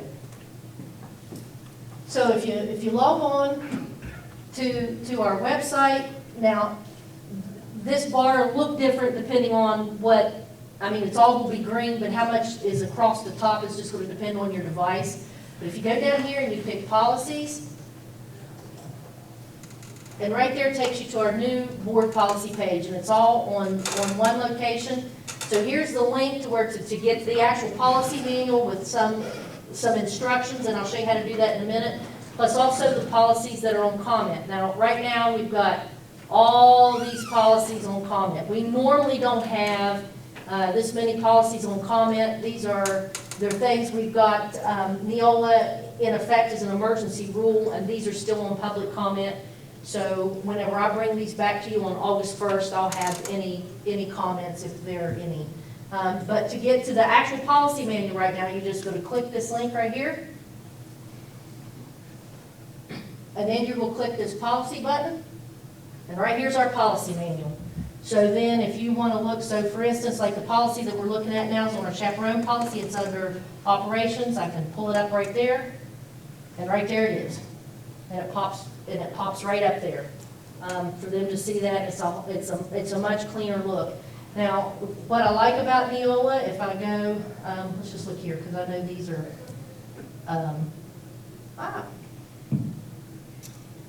so, professional staff, let me do this, creating a position. So like right here's a policy that how we have to create a position. If you scroll down here at the bottom of it, it's got the legal site for it, so this tells us what code authorizes that or requires that, plus, you know, whatever administrative rules that are in effect, if there's any federal laws, and sometimes it'll even list like a Supreme Court decision that's right there. So it has all that information there. So if we go back to our, well, I'm going to minimize this out for right now. So that's just kind of a summary of where we were on the policies. I'm going the wrong direction. So when we did this policy rewrite, of course we have several policies that are new, and two of them is the chaperone policy and also on hazing. Now the hazing policy was one that was recommended by Neola, so it was in a, you know, when it comes in the policy templates, it was there. The chaperone policy is what they refer to as a local policy. It's one that we developed ourselves. So we have lots of volunteers that work for Nicholas County Schools. Prior to COVID, we'd have 400 or 500, potentially 400 or 500 volunteers that were in our schools, primarily in elementary schools, but we do have, at the secondary level, you get a lot of volunteers, like with band is probably, for the secondary level, that's where most of our volunteers come with, at either high school, it's the band. Every volunteer that we have that's in our school system undergoes a training. That includes a training on the legalities behind student confidentiality, also Title IX, which is your sexual discrimination, sexual harassment. That's a federal statute, mandatory reporting of child abuse, and also what's going to be included from this day going forward is hazing, because we didn't previously have a hazing policy. Now we do. So they'll be trained on all of those things. They undergo a background check. If they pass that background check, then they go on to a board agenda in which you're asked to approve them before they ever do any volunteering in Nicholas County Schools. So every volunteer undergoes this training. Up until a few years ago, there was no background checks. Right. And the background checks, we contract with a local, they're in Gasaway, so the background check, it's like $5 for that person, so the cost is very, very minimal. In some of the elementary schools, there are some grant money. I think maybe you pay for some of them with some Title I money. Right there's the bells and whistles right there. So we have a lot of our Title I schools where we actually pay for the background checks with the Title I money. But when we had this volunteer approval process, there was no additional requirements for out-of-state or overnight trips. And as you know, you have a whole different set of challenges and circumstances that arise when you're out of state or you're on an overnight trip. And this really created the potential for liability for the board, you know, with accidents and other issues. So that's when we developed this chaperone policy, 8120. And so what this does, this designates the coach or the teacher as the head chaperone. So you've got a staff member that's ultimately in charge of those chaperones to make sure that they're doing what they need to do. This head chaperone will have to complete the NCBOE chaperone training. They must provide the principal and the superintendent with a detailed itinerary. That is so that, you know, if, you know, God forbid something happens, we know about where the students should be at that time. They must assign each student to a specific chaperone, and provide that list to the building administrator and the superintendent. And they must ensure that all NCBOE policies and procedures are followed. And part of this is we're gonna, Chris and I will be working together to develop some online forms that chaperones can fill out, kind of like a checklist to make sure that all of this stuff is followed. We also have a requirement that you have at least one chaperone for every 10 students. Now, obviously, at the elementary level, you're probably going to have more than that. If you're taking first graders to a zoo, you probably would have more than that. They'll be subject to discipline or non-approval for future trips if they fail to follow this policy. So that's going to be on a staff member. So now then your chaperones, also some requirements for them. They will also have to complete the NCBOE volunteer approval requirements. So they'll have to go through all of that stuff any volunteer goes through. All that training that I told you before, the background check, plus be approved by you. Then they'll also have to complete the NCBOE chaperone training. We put some requirements in here that they had to be at least 21 for K-8 trips and be at least 25 for 9 through 12 trips. And that they also have to follow all NCBOE policies and procedures, including completion of any flows. This training is currently under development because this is a brand new policy. So what it will include will be responsibilities that are in the policy, so we'll go over them, the things that they'll be required to do. They'll have training on any use of the technology that will be required. If they're filling out a form, we'll sit down with them, make sure they know how to do that. They'll also be trained on hazing and any additional safety concerns and best practice procedures. For instance, like you're going to want a lights out schedule and all that sort of thing, so that you make sure students are where they're at. Who's going to be in charge of that training? Here in this office. But you haven't assigned it to anybody yet? Well, it will probably be me. And usually it's me, and because of the technology component, and or Chris. Okay. Yeah. So, now, our policy on hazing, that's in CBOE policy 5516. This forbids hazing at any time regardless of location. So if they're on school property, if they're at Dollywood with a school trip or at a football camp, wherever they're at, if it's a school function or a function of an extracurricular activity in the school system, hazing will be forbidden. And it also places responsibility on the staff to prevent or report hazing activities or face possible disciplinary action. Just kind of an interesting note, hazing is against the law in West Virginia at the college level. Several years ago when they introduced a piece of legislation to make it illegal, you had several high-profile cases where you had some fraternity and sorority members who, passed away or suffered, serious injury as a result of hazing. And you just haven't had that on a secondary level. So it is not against the law in West Virginia for there to be hazing at the secondary, in a public school system. However, there's policies in place, and so now we have a policy that's going to prevent it here as well.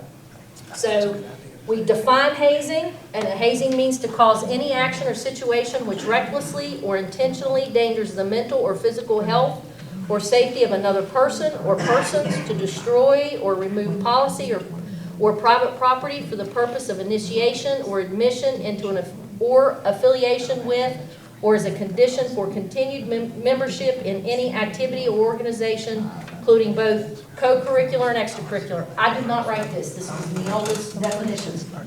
And that's actually spelled out in the policy. Now you look at that and you go, I don't even know what that means.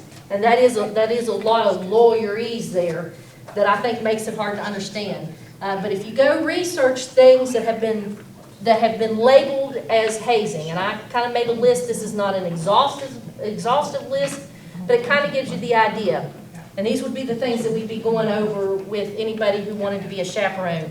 It would be forced or coerced alcohol or other drug consumption.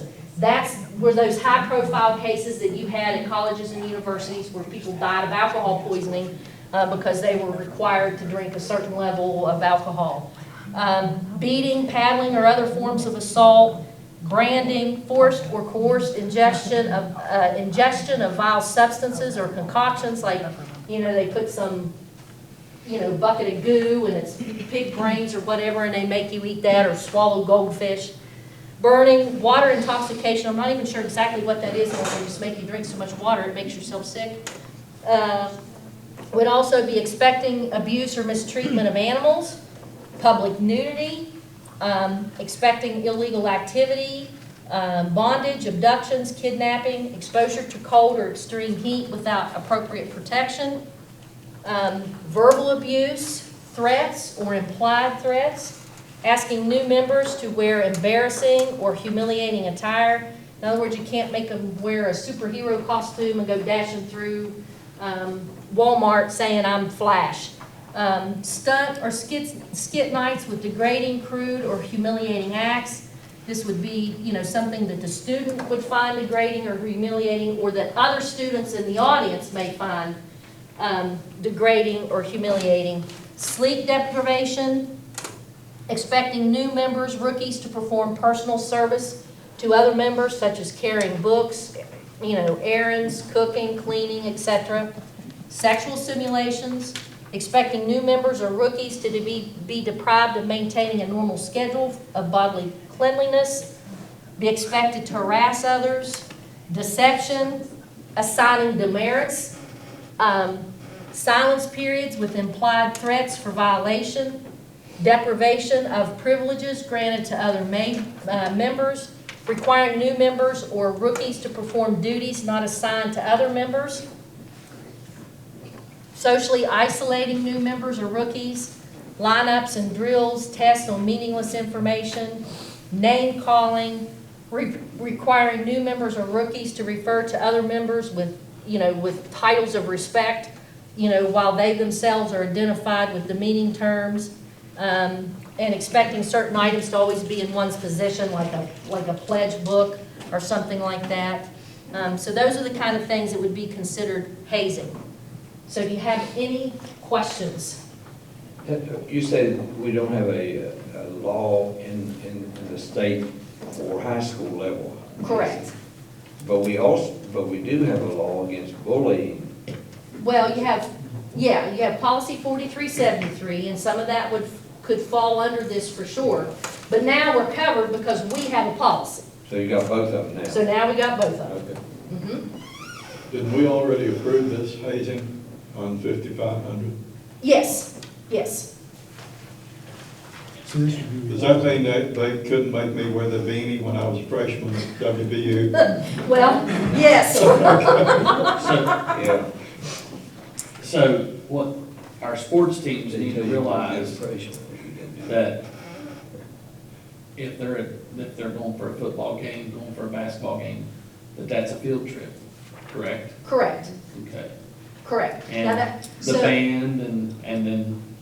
So the only time that you will require chaperones, okay, to go through that additional training is if they're going out of state and or staying overnight.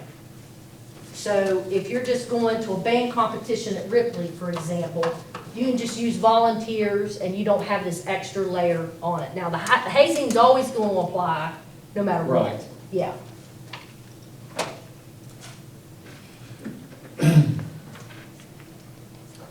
And what I will make sure that, actually, that the principals are given a copy of both of these policies along with this slideshow, and just to let them know that we need to, when they're planning their out-of-state and overnight trips, that we're gonna have to take this into consideration. And I've already reached out to, our nurses take care of the volunteer training.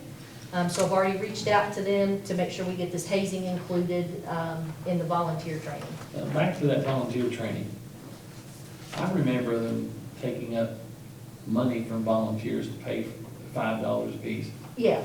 So they don't need to be doing that, or? Well, no, in certain instances, okay, for like Title I, for Title I activities, there are some background checks that we pay for with Title I funds. Okay. I was a band booster, I went through this training, before I came to work here, and I paid out my $5 every year. Okay. Now, I know what my experience was with the Nichols County High School band boosters. If we had a parent who couldn't afford that $5, the band boosters covered it. But, And that's how it is with Title I. yeah, It's in a case where that $5 is going to prevent that parent from being able to participate as a partner in their child's education, then I can cover it. I don't automatically cover it for all Title I schools. right. Do you not ordinarily have an initiation of volunteers, giving them some type of a background of what's required? And Right, and that's that volunteer, all volunteers go through that. you do that now? We do that now. What this does is just add that extra level of training for people who are going out of state and overnight trips, just, to provide that extra level of protection to our students. It's a big deal to take students out of state, and it's a big deal to take them somewhere to spend the night. That's huge. That's an enormous responsibility. And, in my legal opinion, we need to have systems in place that protects this board, from any liability if something happens, and one of that would be those trainings. If there's ever an instance, where, God forbid somebody's injured or something like that, then we're protected because to a certain extent, because we provided this training, and maybe because of this training, we can prevent some of those accidents, because I just, my kids were in the band. I never went with them overnight, but I went through this training, and I was at those band competitions, and I worked in the concession stand. But it's a whole different set of concerns when you're taking a student out of state or they're spending the night somewhere. And we just need to make sure that, that we've protected this board and also our students. So, in the past, I was with Panther Creek, and we'd go on that field trip every year. Everybody should do that once, but anyway. So, sometimes their parents would go, and the kids went with the parents. Yeah. Would they still have to be? If they go and they're just responsible for their own child, then I don't know how we could require that, because Right. that's their child. Now, if they're gonna come and they're gonna not only watch their child, they're gonna watch little Jimmy and little Susie and little Joey, then I think we need to put them through this training. Okay, so a lot of times, it was supposed to be just their child, and then before it was over with, somebody went with this one, and we would tell them ahead of time, you can't switch groups, but it happened every time. Yeah. Yeah. So, Well, hopefully with this in place and some of the, the forms and stuff that we're gonna put in place, we'll alleviate that, the changing groups and all that sort of thing. If we approve this, when will you start the trainings? I'm in the process of getting it developed now, because for instance, I believe tonight on the agenda is approval for Richwood to go to band camp.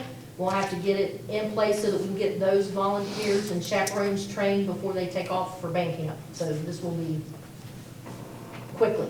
Do we have any, football ones going, anybody else going any earlier? No, I think your first activity that we typically have and that I'm aware of is band camp. That's usually the first thing that kind of kicks off the volunteer season is band camp. And everyone else will start following in behind? Yeah.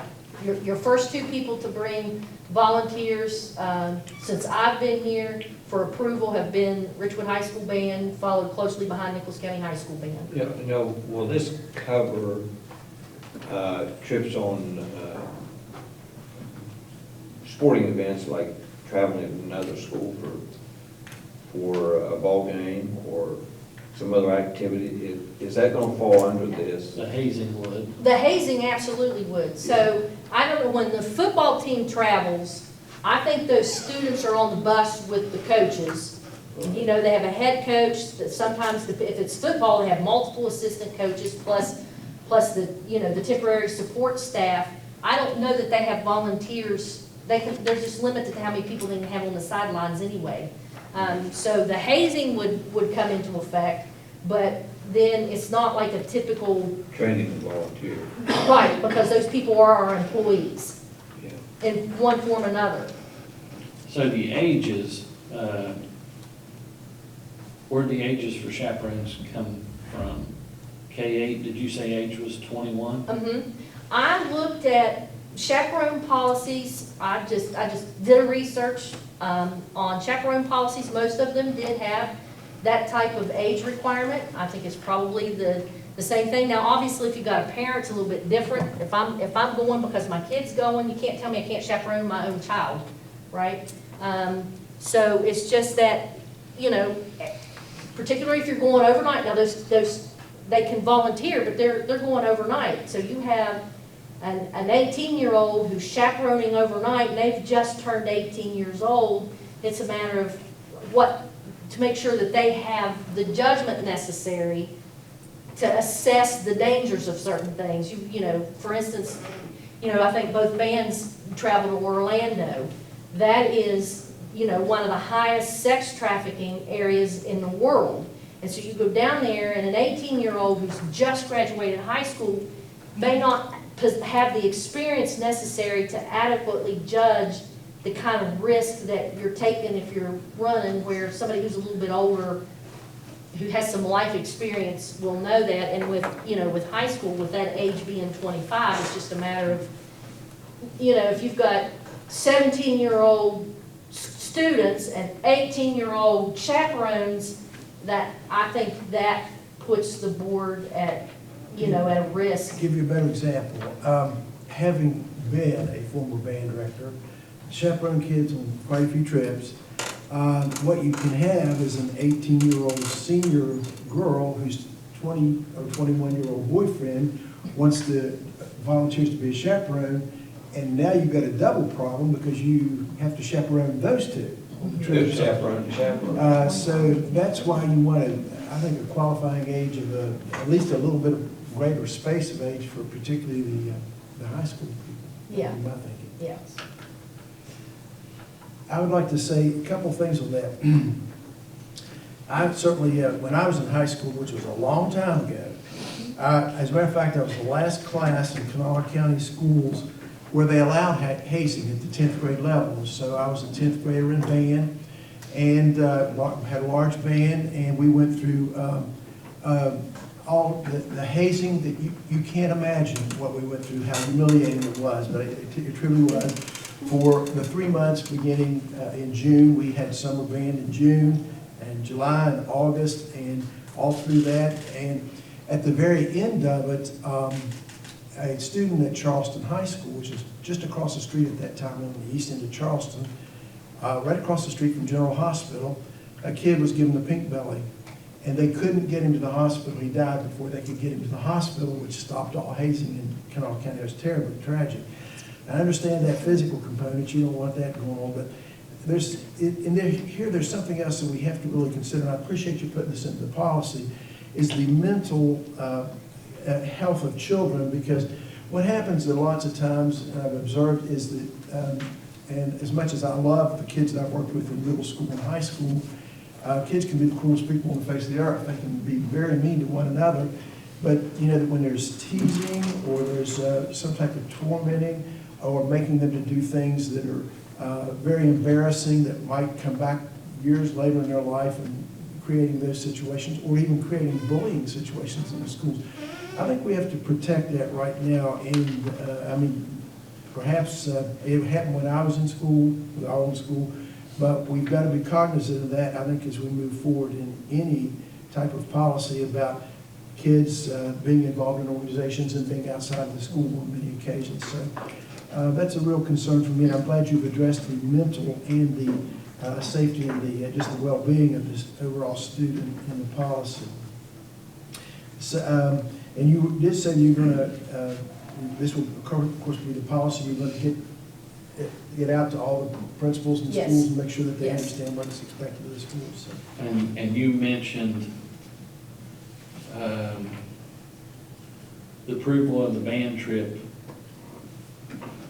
the band camp trip for Richwood High School. Yes. That's August 8th.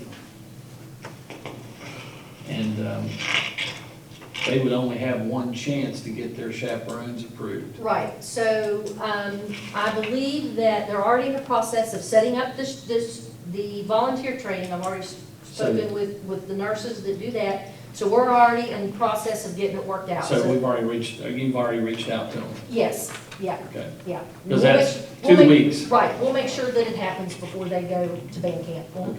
We'll make sure. I mean, it'd be kind of bad to put a policy in Right. place and then Right. knock it Well, and out. that wouldn't be fair to them because it's a Right. brand new policy, so we will make sure that this happens. But do you know if the nurses have reached out to the Um, band yet, or? I know, yes, because Cheryl Given, who does the training for Richmond High School, reached out to me and said that she was going to be setting up that training. So, and we've emailed back and forth, so it's in process. Any other questions? Comments? Thank you very much.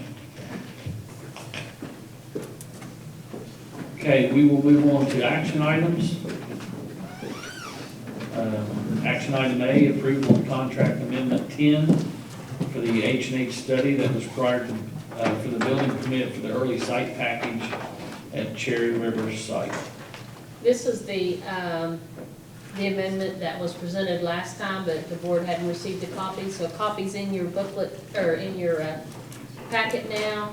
And it was an H&H study that was required at Cherry River to get the permit, and it was $10,220. And all of the contracts are actually under ZMM, so that's why they're asking for the amendment.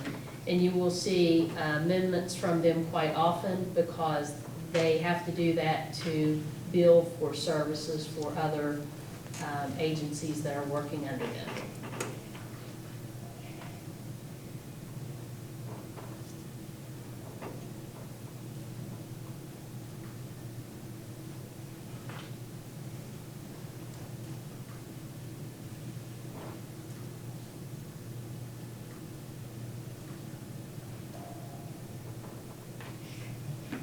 And if you look at the very bottom where it's in bold letters, that's where it's talking about the amendment, what it's for. At the bottom of the contract, you see a lot of different language there. They had to establish dollar amounts that was, approved through FEMA, and toward the bottom of it in bold lettering is where it talks about what the bill's for.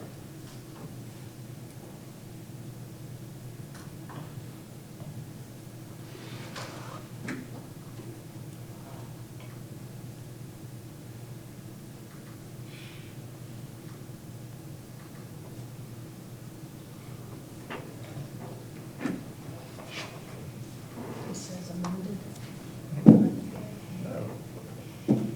It's, contract amendments.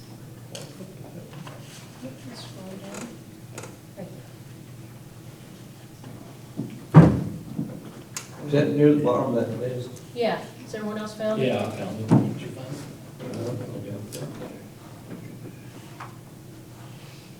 Oh, you're on the wrong one. It's under, no. But this has already been, this has already happened, so it's a reimbursement.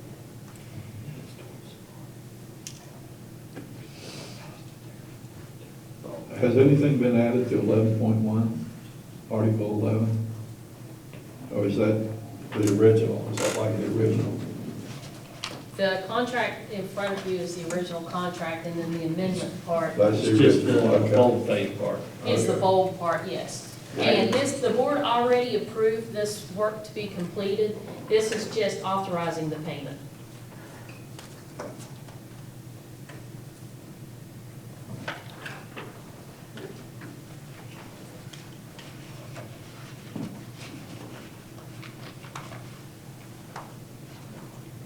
That work was completed sometime back. Yes, yes, yes, this was authorized. Total amount is $624,000. No, $10,220. Oh, I'm looking at the wrong thing. Go to the highlight, just the bold face. Okay, go back. Well, this-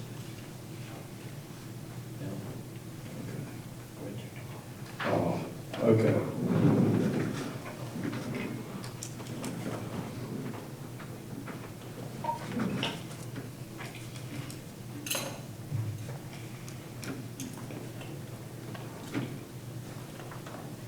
Any questions for Superintendent on the contract amendment 10?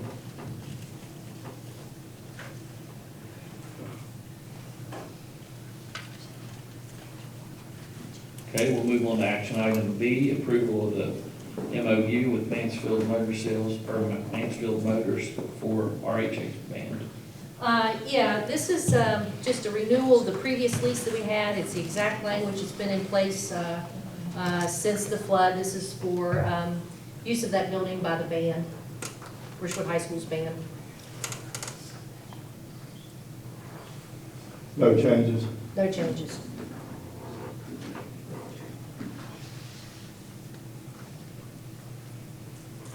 Any questions? We'll move on to approval of the lease agreement with Russell Johnson, RHS. This is the same, this is, I believe it's the field behind the current location of Richwood High School that the band uses for practice. No changes. No changes.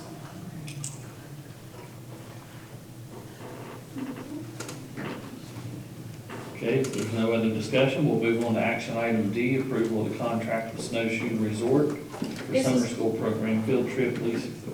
Okay, So this contract is just a contract through Snowshoe for the summer program. Lisa King, it's unfortunate, but they wanted this contract signed that just basically says that if the students do not get to come on the scheduled date, then of course we're still responsible for the fees.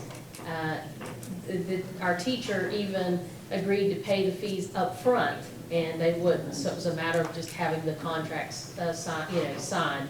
So I told her I would, bring it before the board, and anyway, it'd be a nice trip for the kids to Snowshoe. That's all it is.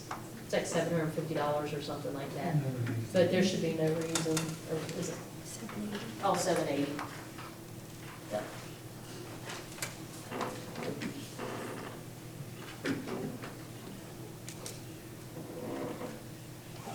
Is Lisa okay with that? Is Yeah, she- she requested it, and we emailed back and forth. And, I hated it. I think she had to reschedule it, but it was, there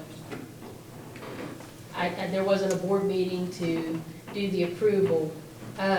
Sometimes in a situation that when this board feels comfortable in situations like this that may limit students from participating in activities or something like that, and if this board gives me authorization for approval and come back and have it retroactively approved by the board, I'm happy to do that. But until I get that type of authority from this board, I won't do that.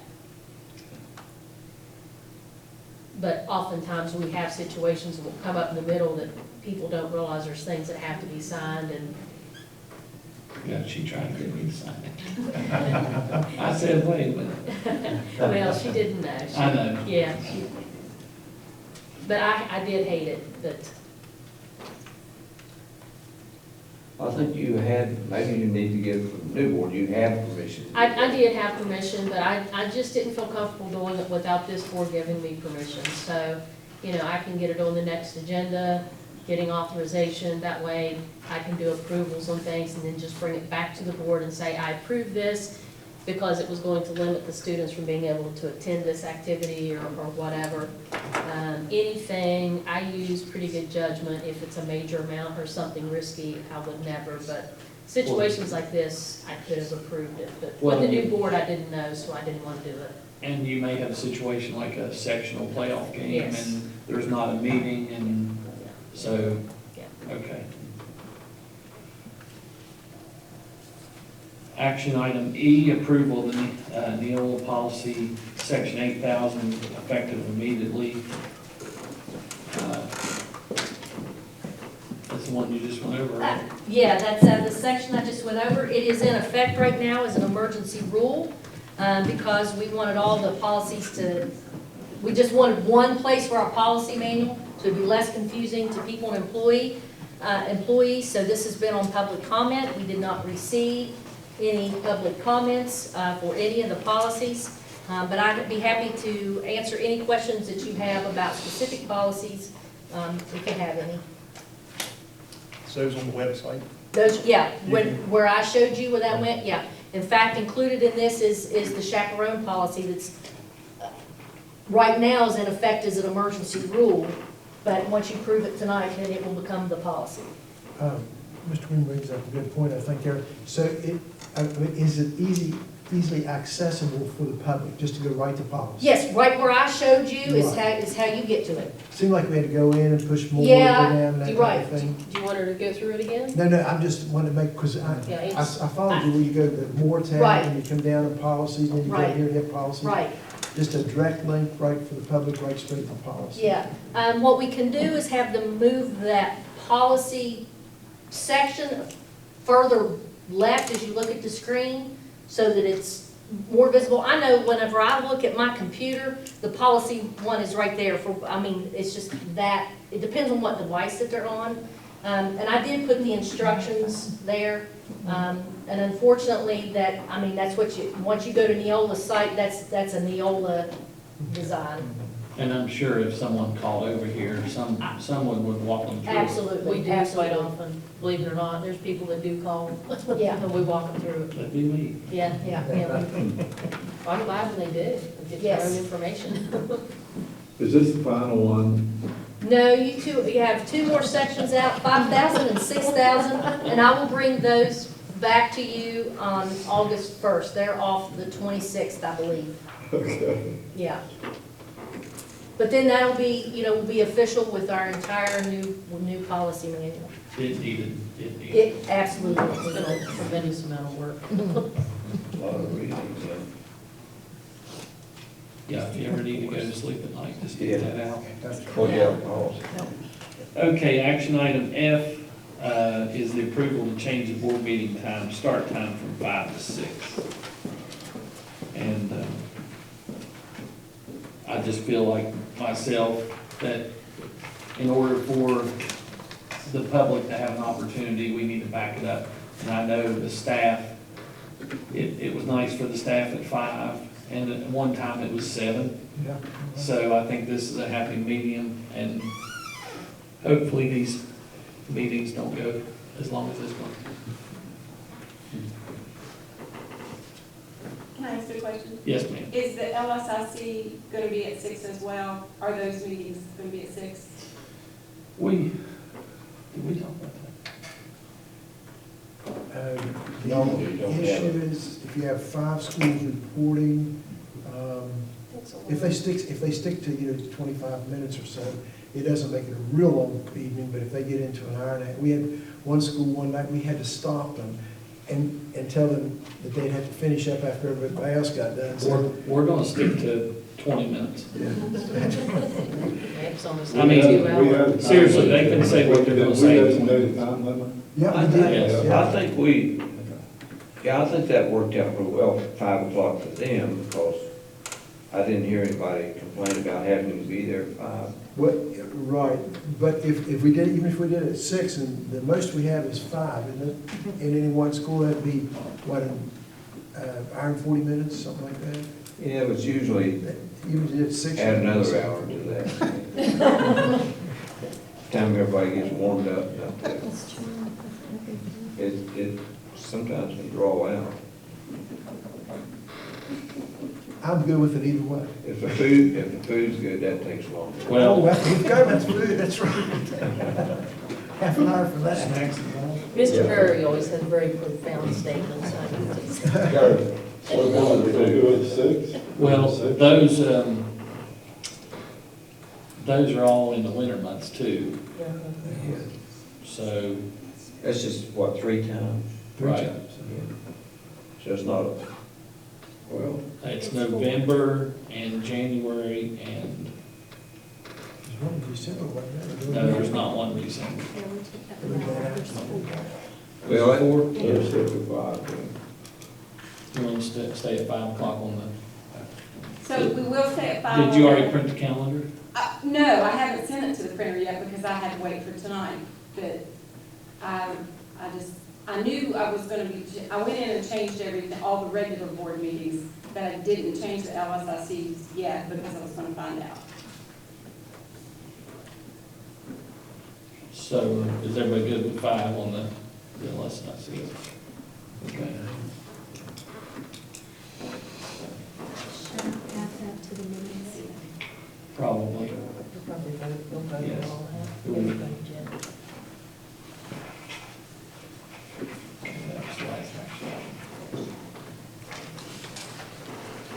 Okay, any other discussion? Do I have a motion to accept action, motion on action item A, B, C, D, E, and F? So moved. I second that motion. So Mr. Moose made the motion, seconded by Dr. Penix. All in favor? Aye. Opposed?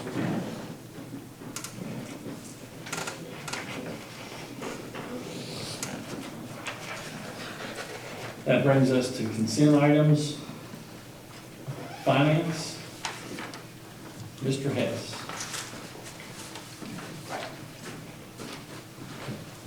All right, I have a couple things to hand out.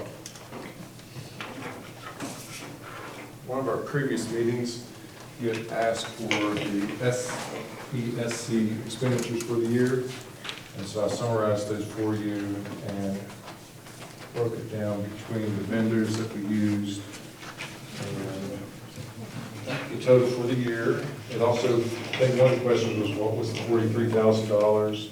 And that's the very last page you see on this page.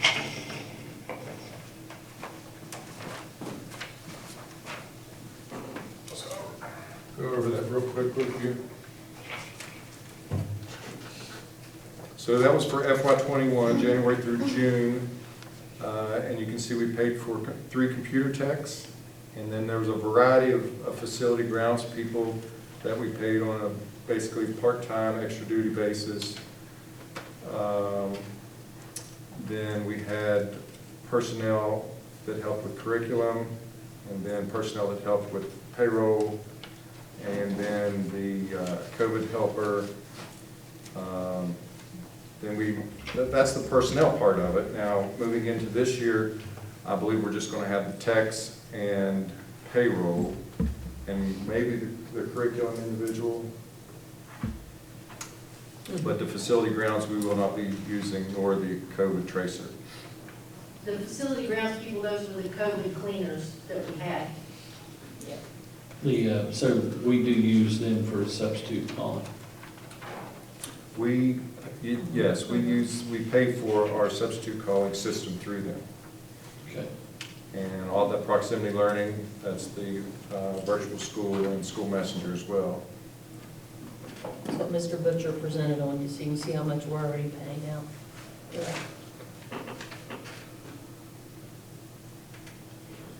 So then there's this admin fee, and then a grand total of about $560,000 for FY '22. Do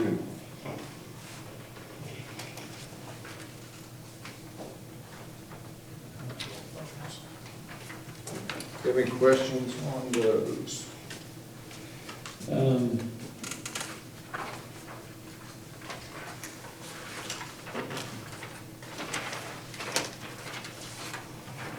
come under this, Some of those could have been for like that's a standard month that they would bill us for, those ones that are consistent. That could have been for 2 months. So their billing wasn't always. okay, because they skipped a month.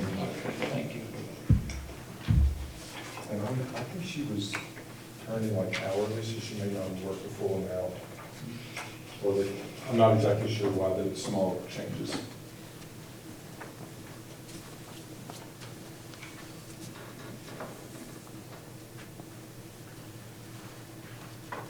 questions on the SESC summary? All the tech money comes from, or the Excess levy? excess Yep. levy. Yep.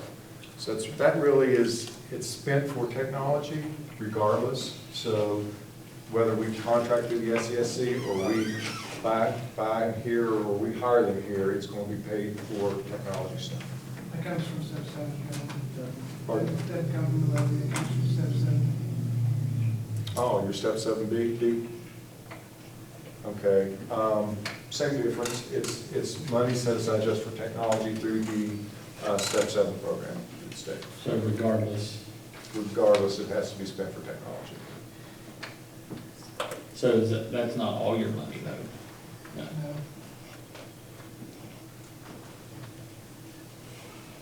No. Facility grounds, COVID trainers, COVID. oh, that's what Melissa was talking about, okay.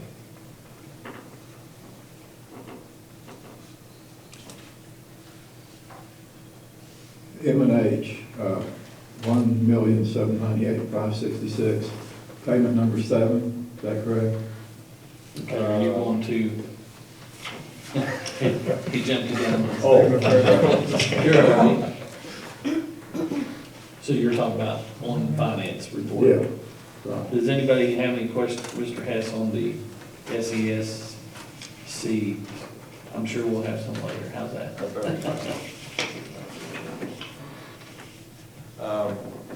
So I will go to payment of current invoices. Before I start that, I handed out an invoice that we need to kind of check for, and this will complete the paving for the track at Panther Creek.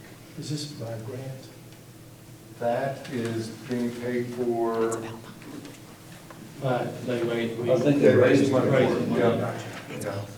Yeah. Completed, has it started? I once saw it was grass. I haven't seen it, but they have done some work out there. I think they laid the base down and maybe the first layer of pavement around there. When? Last fall. I just thought they had to grab one. You might want to go up there and look. Okay. Has anyone looked? Yes, I know that it was muddy and they were having difficulty doing it. There was a drainage issue with where the track was to be located.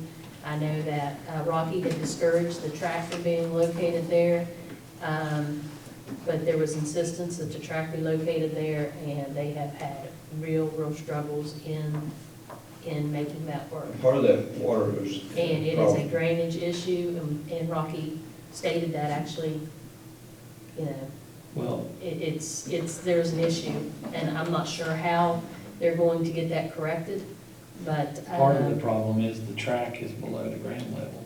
They And that's, didn't either put enough gravel in or they dug it down too deep. well, they had the money, and the contract was provided, and I know from the beginning there was real issues with the concerns, and yes, I've been up to look at it, and no, there's nothing done. It's just muddy, sloppy mess. That can, you know, I'm glad we're looking at this because is this the final payment? That will finish the contract, yes. But they That's haven't- supposed for the, So before you pay this, should it not be completed? yeah, I'm not paying it until, I am going to cut the check and hold it until the work is complete and inspected. But President, could we have Mr. Stump to go out and do an evaluation tomorrow on this? And it sounds like we don't want to pave if it's not ready. I mean, Well, yeah. by the way, I was gonna do this earlier. Uh-huh. I'd like to introduce Alan Stump, our new maintenance and transportation director. I wondered who that was. He jumped the gun on me, sorry. Should you not have a drain under that to let that water run under some kind of drain to let that water go under the track rather than deteriorate the track? I really don't know. If they put enough stone down, the water would drain from one side to the other. And it is always swampy there, and Miss Chapman can attest to that because we used to have kids out there all the time. But And I'm not an expert, but it looks like to me the grading is either lower than it should have been, or they didn't put enough gravel in. They started paving, and now when they finish the paving, it's gonna be below the grass around it. So it's just gonna be It's a, not gonna work. Skate ring and so believe me, I believe we should pay everybody, but not until the job's done. Okay. Mr. Stump, would you check on that tomorrow? And if it's not, we need to get it where it needs to be before we do any final payments, but I think I'm hearing. The school system came up with the money, and the only thing they asked this board to do, is it okay to put it there? We've secured the money, and we place a track at this facility. The school system said, yes, you may place a track at this facility. Rocky Roberts went out, he said, I'm very concerned with where they want to place it. Well, we gave permission to place the track there. The school moved forward with doing what they wanted to do. And it's no money coming from us. The contractor said he could do it. So, you know, I'm not sure with those who raised the money, how that needs to be addressed, but that's basically what happened. We put it out for bid twice. Yep. And first time, it was unaffordable. Yep. And then we put it out for bid the second time, and we got this as a low bid. Yep. And so from our responsibility, I mean, from the finance point of view, we had to fulfill the bidding requirements, and the money was secured, and it fell within their budget. And it was based upon the approved, board-approved site. But I agree, it should be built according to specs. Well, and normally when you pay a bill like this, who decides that the job's ready? Is it the maintenance? Yes, the maintenance director is the one who has the final say. And he is the one that reported back to me that was problems, and he told me that he had talked with the principal, and so when things happen at a school site, the school's principal is the one who has the ultimate responsibility of managing and watching the project, because they're there every day. And then we go in for a final review. No one has come to me to tell me there's an issue, except for Rocky. And Rocky has concerns. Yeah. Well, So I'm not sure what the principal's doing to work with the contractor, but I was actually gonna bring it to your attention, but then I see this bill and, yeah, it's not ready to pay. Okay. We'll, if you'll approve it to pay, I'll print the check and hold it until it's complete to our satisfaction. Just for cash flow purposes, that vendor. Well, be to his advantage to have it ready. I mean, you know, if he pays it down, it's a bad job, makes him look bad. Sure. It needs to be. did you say the vendor can't wait on the money? Well, vendor does not want to wait on the next board meeting. Well, it's not even close to being finished. Well, we're going to hold the check until it gets done, I'm saying. Can I say something? So, he's supposed to go out there and work on it, and I didn't know a lot of this coming into it. So I'm learning as we go here, but he wouldn't go do any work, any further work until he knew that the board had approved for him to be paid. So that's. Well, the thing of it is, the contract was for about 20,000, wasn't it? 26. So he's already been paid 3/4 of it, and it's not anywhere. Maybe it's 21. 21 some change. So he's been paid 3/4 of the money roughly. And we don't have 3/4 of the job done. Now, to me, I don't know why we paid him to start with. To me, we should have paid him when it was finished. But I don't know how that, I'm new to this, so maybe I don't know what I'm doing. Well, when we get in a project that is in stages, we will progressively pay. And so they did the work, I believe, in the fall. And again, I'm working through Rocky. Rocky and I often communicate, where are we with this project? I've got an invoice for X number of dollars, is that much work done, so that we can pay it. And so the work was done last fall, and we did touch base to see if that was a fair price for what had been done, based upon what was billed. I got the okay, and so that we paid that first installment. And then, of course, it was in the winter, and the top coat couldn't be done until this spring. So that's kind of where we stand. Well, the groundwork itself was done by volunteer. It didn't cost us anything. It didn't cost us anything, so. Yeah. That's what I understood. Anyway. So you're asking us to approve this, but you'll hold the check. I'll hold the check until the work is satisfactory before we release it. And so that'll be up to Mr. Stump to see that that's satisfactory. Okay. All right. Okay, so if you'll include that, I also handed out a $20 check to Walmart that we cut today that we'd like to ask the board to be approved, in addition to the payment of current invoices that are in your package.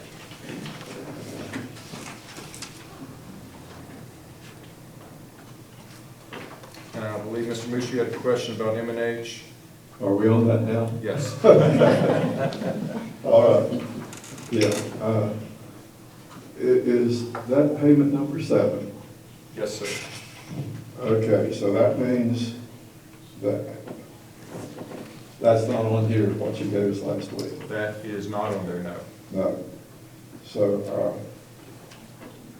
That one is, let me look, I may have listed that at the very bottom as being out for well, there's one, yeah. okay, that's it right there. Okay, It's out to SBA at that point. okay. So it's already been But accounted for. But you did not include the $2,587,880 that has not been paid yet. Well, that will have to come out of the FEMA funds. See, we still owe him, based on that $15,114,848, Yeah. we still owe him $2,587,880, which drops the FEMA account to $137,516,522. So this is what we had, this is what we paid on. It's Right there. 140. And then this is what's left on this contract. Rob? That wouldn't drop, it still won't be 140, because that 140 was, well, Seven times that payment is this amount. Subtract that from this, and you get this. I don't see the numbers. That's what I'm having. Well, this is not a equal installment. It's a progressive pay, so what they will do, they'll invoice me for a variety of different amounts as they complete the job. So you can't divide it by 7, Mr. Moody. No, it's different. So once we pay this one here. Well, that's what I asked. I said, are you paying him the same amount each time? Oh, I'm sorry. No, it's a different amount each time. Okay, that takes care of it. So that is as of, after pay out 7, you'll have that amount left. Yeah, this is the amount. That's remaining, yes. Okay, thank you. And then they're already working in July, so we'll get another one, number 8, coming. Okay, thank you. Any other questions? I have a question, and I'm not gonna, look at your check 3329. Can you tell me who it's to? I'd rather not. 3329. My question is, what page you on?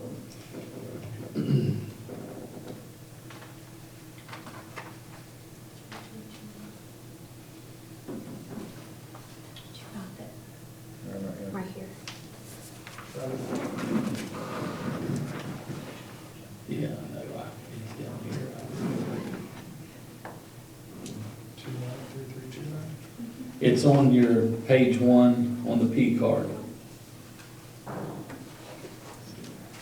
Okay.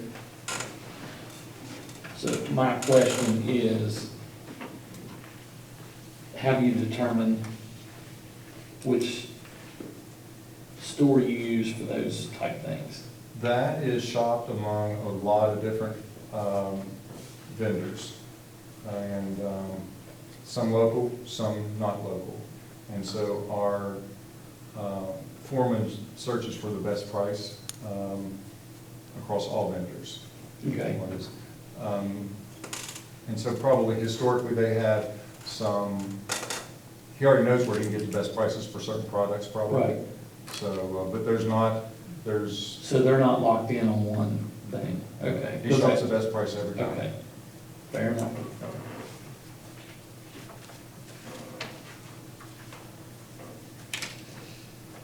And that's a variety of different parts throughout the entire month. That's a 1 month deal. And it could be oil or anything, right? Antifreeze. Parts. They use those cards for almost everything they buy.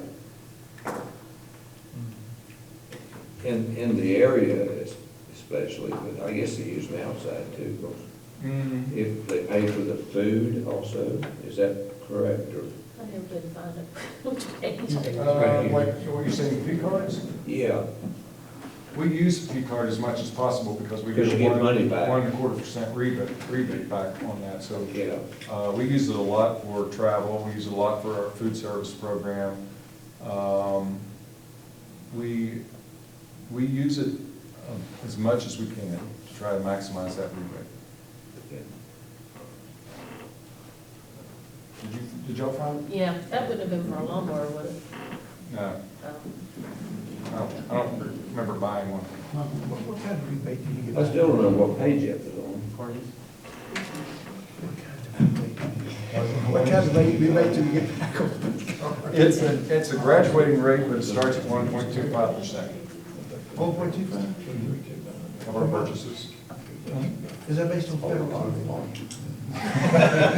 Of course.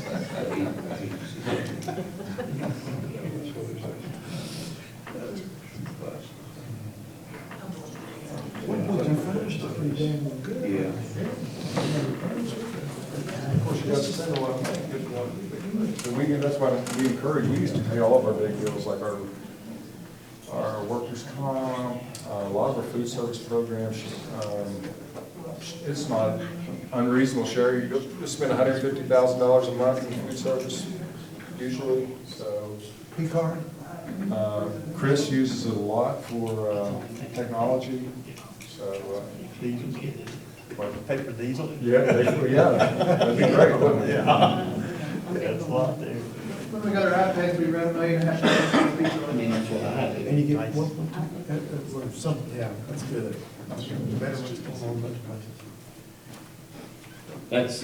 That was the only question I had, Mr. Hess. Anybody else? Item 2 under our contracts, and our first contract, this is with the Assured Partners, and we've had this contract in place for several years. This is a renewal, year 2 on the contract. It's for $15,000. This insurance company, they have a loss control individual in place. They come up and do inspections of every facility, all the athletic facilities. They look for anything that may cause employee or student injury, and then we have safety meetings every month. We just had one today. We'll review those reports, and most generally, Rocky or the maintenance director would take care of those. Any instance that was found would be taken care of almost immediately, unless it's something that was bigger that we had to bid out or something like that. And that was reduce the comp payments. Ultimately, yes. When we can reduce employee injuries, that reduces our comp rate. We have one of the lowest DMODs in the state of West Virginia among boards of education. We used to have one of the highest, and our premiums at one time was over $500,000. and now we're less than $100,000. So that, along with our return to work program, we've made huge strides on safety and return to work. So this company has been with us the entire way, and not only are they our agent for workers' comp, and they provide some services as our agent, but they also, we also contract with them to provide these loss control services, and they do an excellent job. How long have we had them? You know? I would say at least 12 to 14 years. I know 6 years ago you were working hard to try to get those numbers down, because they were up there pretty good. Yeah, we started our program in 2006. But now they really. We started that by hiring a lady here in the county, Mm-hmm. and she really trimmed it down a lot. And then I guess we went from her services into this company. Yeah. We lost her, she went to another job, and so we had to look for another avenue to get those services done. So they come up and review the buildings? They review every building at least once a year. Just once a year? And all the athletic facilities looking for potential injury. And they're $15,000 a year, not to exceed that, is that? Okay. They also do a lot of other things, like we have, Brim comes and inspect us, they help us with our corrective action plans with Brim. They do Professional development? training for us. They're going to, when we get back to school, they'll be doing 3 or 4 different trainings for us. Standard participation they complete for us. They do a newsletter for us to our employees on safety. So there's a lot of services built into that $15,000. They check playgrounds and everything. Yes. Yeah. Do they do anything with security in the buildings? Security? Yeah, well, they're constantly looking for weaknesses in our security. You know, if doors are propped open, windows are open, we're alerted to that. They check that. Yep. That's good. So that is our Assured Partners Loss Control Contract. I have some more copier contracts I'd like to ask the board to approve. A few different locations for the upcoming school year. Then we have some surplus property from Mount Lookout. And then finally, the Richwood Middle School would like to recommend TSS Photography for their photography needs for the upcoming school year.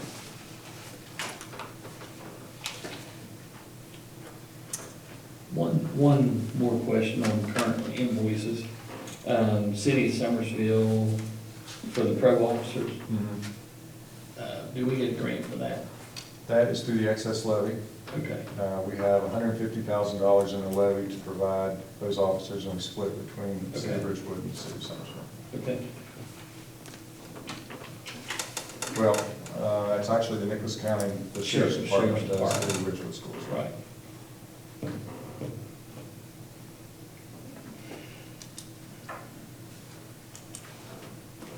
Any questions for Mr. Hess?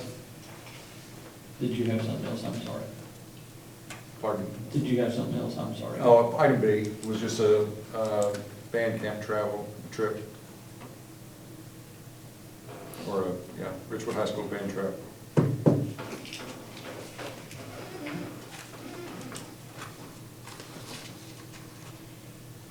I assume that information is in the back. It is. Chaperones to be approved later. Any questions for Mr. Hess? Do I have a motion to approve the consent items? So moved. Second. All in favor? Aye. Mr. Green?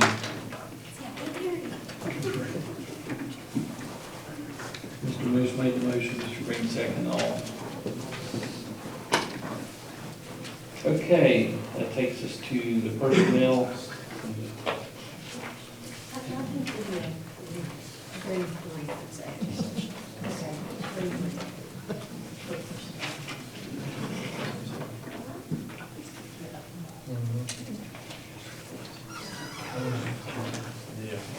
Okay.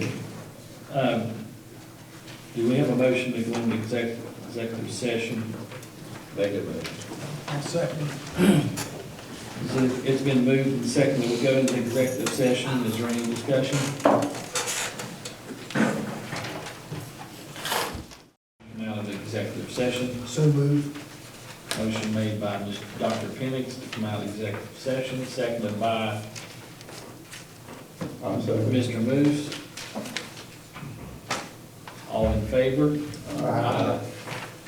At 8:24. There were no decisions made during the executive session. Brings us to personnel. Sure. You have before you the updated personnel list. The changes are in red. I will read them though, although a copy has been made available to the press and members of the public. Under professional, Laura Young, employing the position of principal at Birch River Elementary.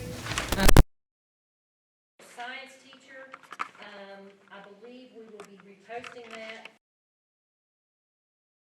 And Jeff Anderson, employing the position of itinerant Title I facilitator for Nicholas County Schools. Then I'm removing the literacy program coordinator, that's going to be reposted, and the Title I facilitator for Birch River Elementary. Those are going to be reposted because we did not have certified applicants. Melissa Jones, employing the position of English teacher at Nicholas County High School, effective with the start of the 2022-23 school year. Under service, we removed the position of literacy program instruction aide. We did not have anyone in the system apply for that, so we will have to give the aide test. Mara Lawson, employing the position of transportation instruction aide 3 at Richwood Middle School, effective with the start of the 22-23 school year. Miranda Vaughn, employing the position of secretary 3 accountant 3 for the central office, effective July 19th, 2022. Under professional extracurricular, Tony Nichols, Teresa Brown, Cindy Shelton, employing the position of classroom instructional support coaches. Tristan Boyce, employing the position of assistant basketball coach for Richwood Middle School. And Mark Braun, employing the position of head cross-country coach for Nicholas County High School. On page 3, under consent, we added Dawn Brown and Sherry Francisco to those secretaries that would be reclassified as executive secretaries. And then also permission to post and hire the following positions for the Nicholas County Career and Technical Center to be paid for with state grant funds. ACE Community General Construction Instructor, 2 Skills USA Advisors, a NOCTI Co-Coordinator, and also Amber Gregory resigns her position as aide with Richwood Middle School effective July 15th, 2022. And I also passed out an updated vacancy list. So after, if you approve tonight's personnel agenda, we'll have 14 vacancies. But you can see there's several positions that I will be reposting. We have several positions where we have interviews scheduled. And then I do have one position, at least, well, possibly 2 positions that I will have a recommendation. I've already actually got the recommendation for the special education position at Nicholas County High School. We just didn't get it in time for this agenda deadline, but I will have that recommendation on August 1st, and also for the itinerant counselor will be a recommendation for that on August 1st. Did you skip a couple? Did I? Professional extracurricular. No, I thought I read those. Tony Nichols, Teresa Brown, Cindy Shelton. No, before that. No, I just read the changes. Just the ones in red? Just the ones in red. Sorry. No, that's okay. If they're not in red, they went out on the agenda. And the ones on red are the last minute ones that I had.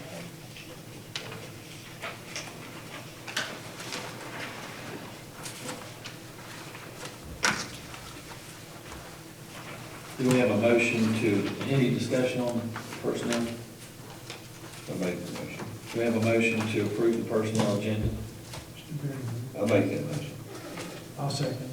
Mr. Berry made the motion, seconded by Dr. Penix. All in favor? Aye.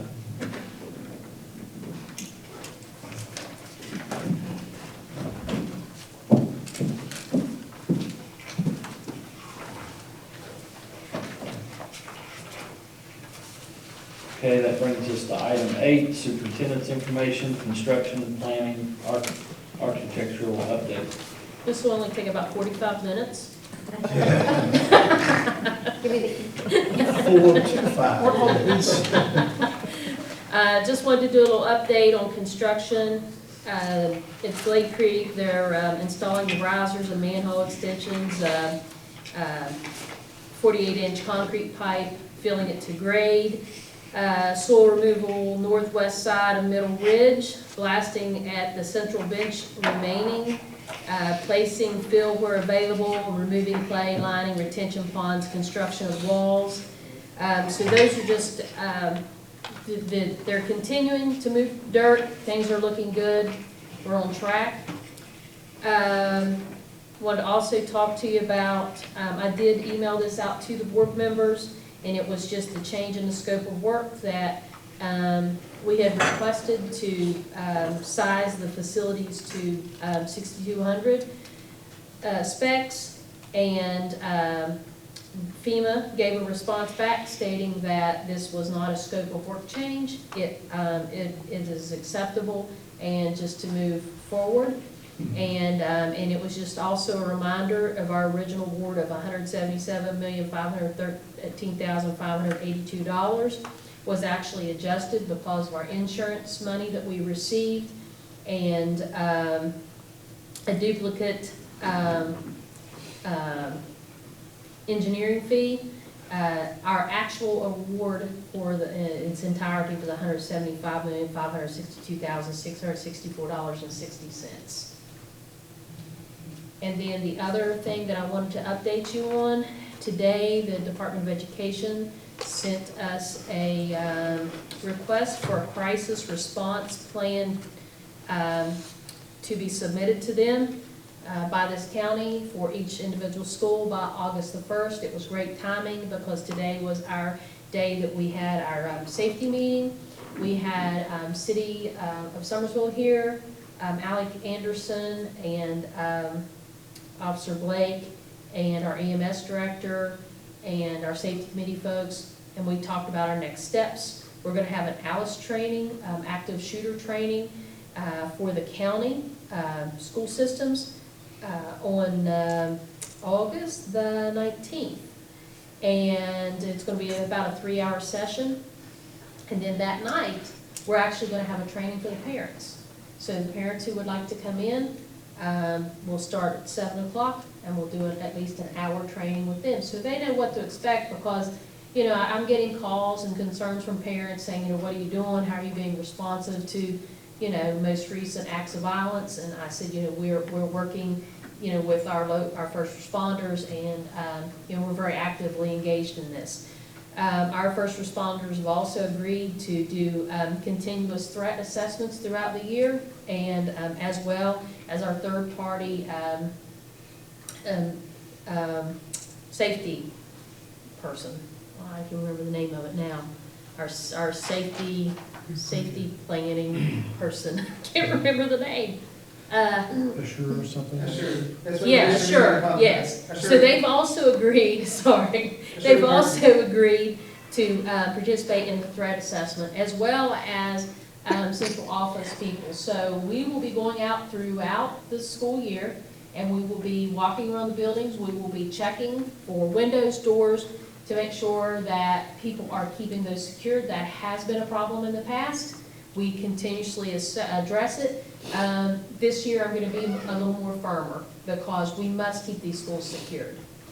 And we also have a meeting scheduled for August the 10th, and that's something that we're going to have first responders. We're going to be inviting the state police, sheriff's department, city police, fire departments, EMS to work on our crisis response plan for the county, so that everybody's in tune, everybody knows our floor plans of our schools, where students will go.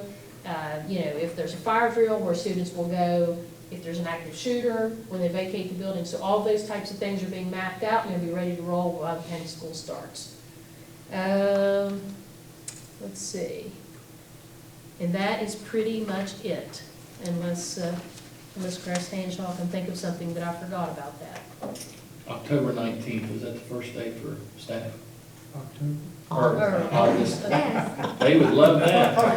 15. Okay, 15. and so The 22nd is when school starts. It's a 15. is, So that's a Friday? That's a Friday.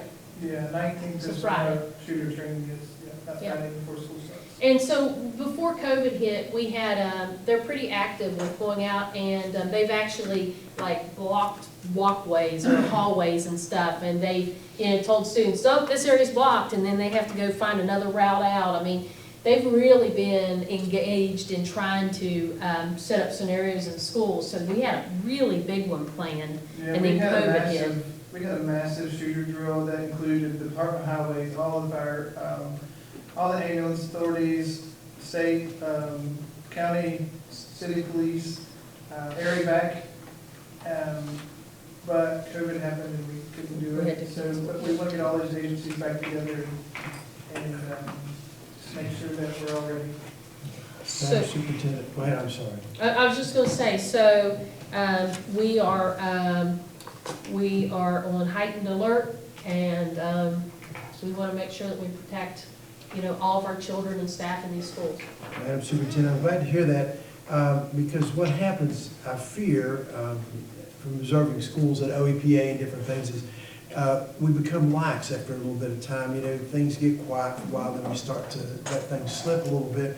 And I did have some people to contact me about our schools where the front door may be secured, but all the back of the building and side of the buildings and that type of thing, they had stoppers in the doors holding them open, and so, that needs to be, we just don't know what might happen anywhere. So that all needs to be put in check, and administrators need to be on notice about that. I appreciate that, and, that's accurate. We've addressed it at the local level, but to be honest with you, it's time that people must adhere to the safety measures of the schools. So I will act very, very swiftly and very firmly with instances of people breaching the school security.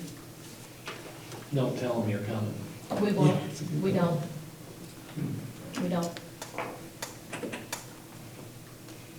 Okay, that's it, unless you have other questions.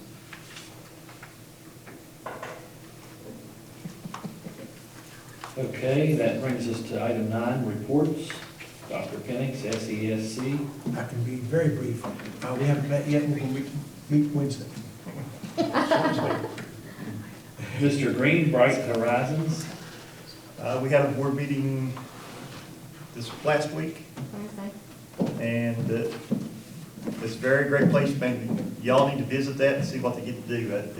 They're doing very well. I'm excited to be working with them. Thank you. Mrs. Valletta, do we have any delegations? Item 10. No, sir. Item 11, items for future agendas.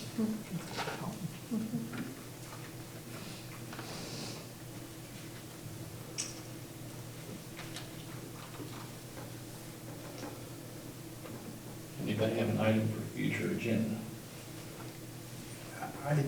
Only thing I mentioned to the superintendent and Dr. Lee, I think hopefully we need, or not think, or hopefully the board needs, or at least I do need a work session on Zoom, how to read a lot of those documents that are coming out from the state. What was that other one? Balanced scorecard. Balanced scorecard. And so, that, but that's in the future down there. But that's something we do need to think about having as a meeting in regard to that. And I don't think there's anything else. And we'll have hopefully, the scores will be unembargoed by mid-August, so we're going to have a work session to go over that and see how we're faring. What about the work session on the other item, Dr. Phoenix? Yes, work session, it would just be a work session on the schools and school administration, that type of thing. The one we talked about Yes. with, Yes, yes. Commissioner Morris. so do we want to go ahead and schedule that one? It's up to you guys. I think we need to schedule before school starts, Yeah. don't you? I agree. What type of work session? It's administrative. And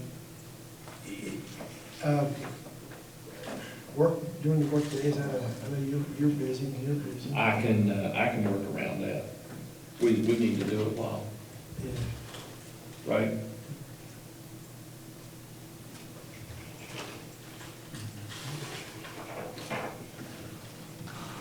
The rest of us, the other three of us, we're retired, we have nothing to do. So we're thinking the language, I'm not sure, it's an administrative. That's what I thought years ago before we I'm not sure retired. what, He has that. okay. Just, you know, administration and the schools and, you know, that type of thing, just a work Okay. session. Okay.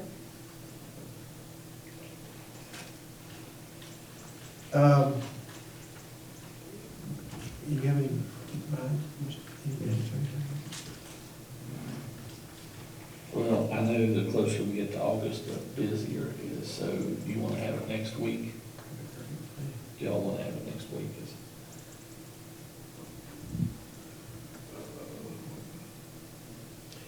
Is, next week would be the 25th, 26th, 27th. 29, 26th, I'm at a mandatory superintendent's meeting that was called in Charleston, with the state superintendent. Okay. What time you want? What time? 25th, I'll have a job to do that day. 25th stop. What about 28th or? 28th is on a Thursday. I'm okay on 28th. I am too. Okay, what time do you want to start?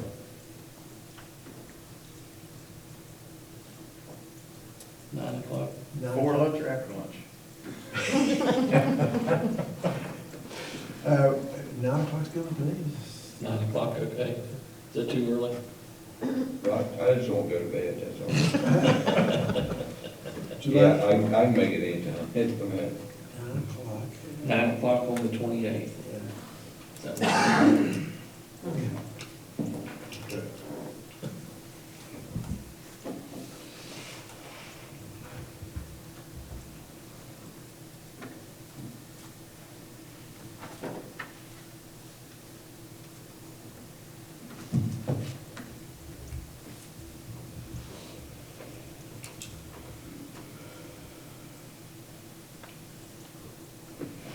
Okay. I do have an item for a future agenda. And I guess we can put this as a discussion action item. It's probably gonna be more discussion. I don't know if we'll take any action, but